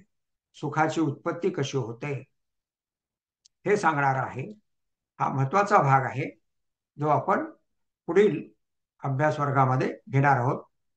ज्याने हा वाचला नाही त्याने हा भाग अवश्य वाचावा, म्हणजे पुढील वेळेस आपण यावर ज्यावेळेस अभ्यास करू त्यावेळेस सुखाची उत्पत्ती कशी होते हा सर्व भाग आपणास सोपेपणाने लक्षात येईल. तरी आज आतापर्यंतच आजच्या अभ्यास वर्गाचं चिंतन आपण येथे थांबवूया. पुंडलीक वरदा हरी विठ्ठल श्री ज्ञानदेव तुकाराम सद्गुरु श्री ज्ञानेश्वर महाराज की जय. जगद्गुरु तुकाराम महाराज की जय. पंढरीनाथ भगवान की जय. विठ्ठल विठ्ठल विठ्ठल विठ्ठल विठ्ठल विठ्ठल विठ्ठल विठ्ठल. पुंडलीक वरदा हरी विठ्ठल श्री ज्ञानदेव तुकाराम सद्गुरु श्री ज्ञानेश्वर महाराज की जय. जगद्गुरु तुकाराम महाराज की जय. पंढरीनाथ भगवान की जय.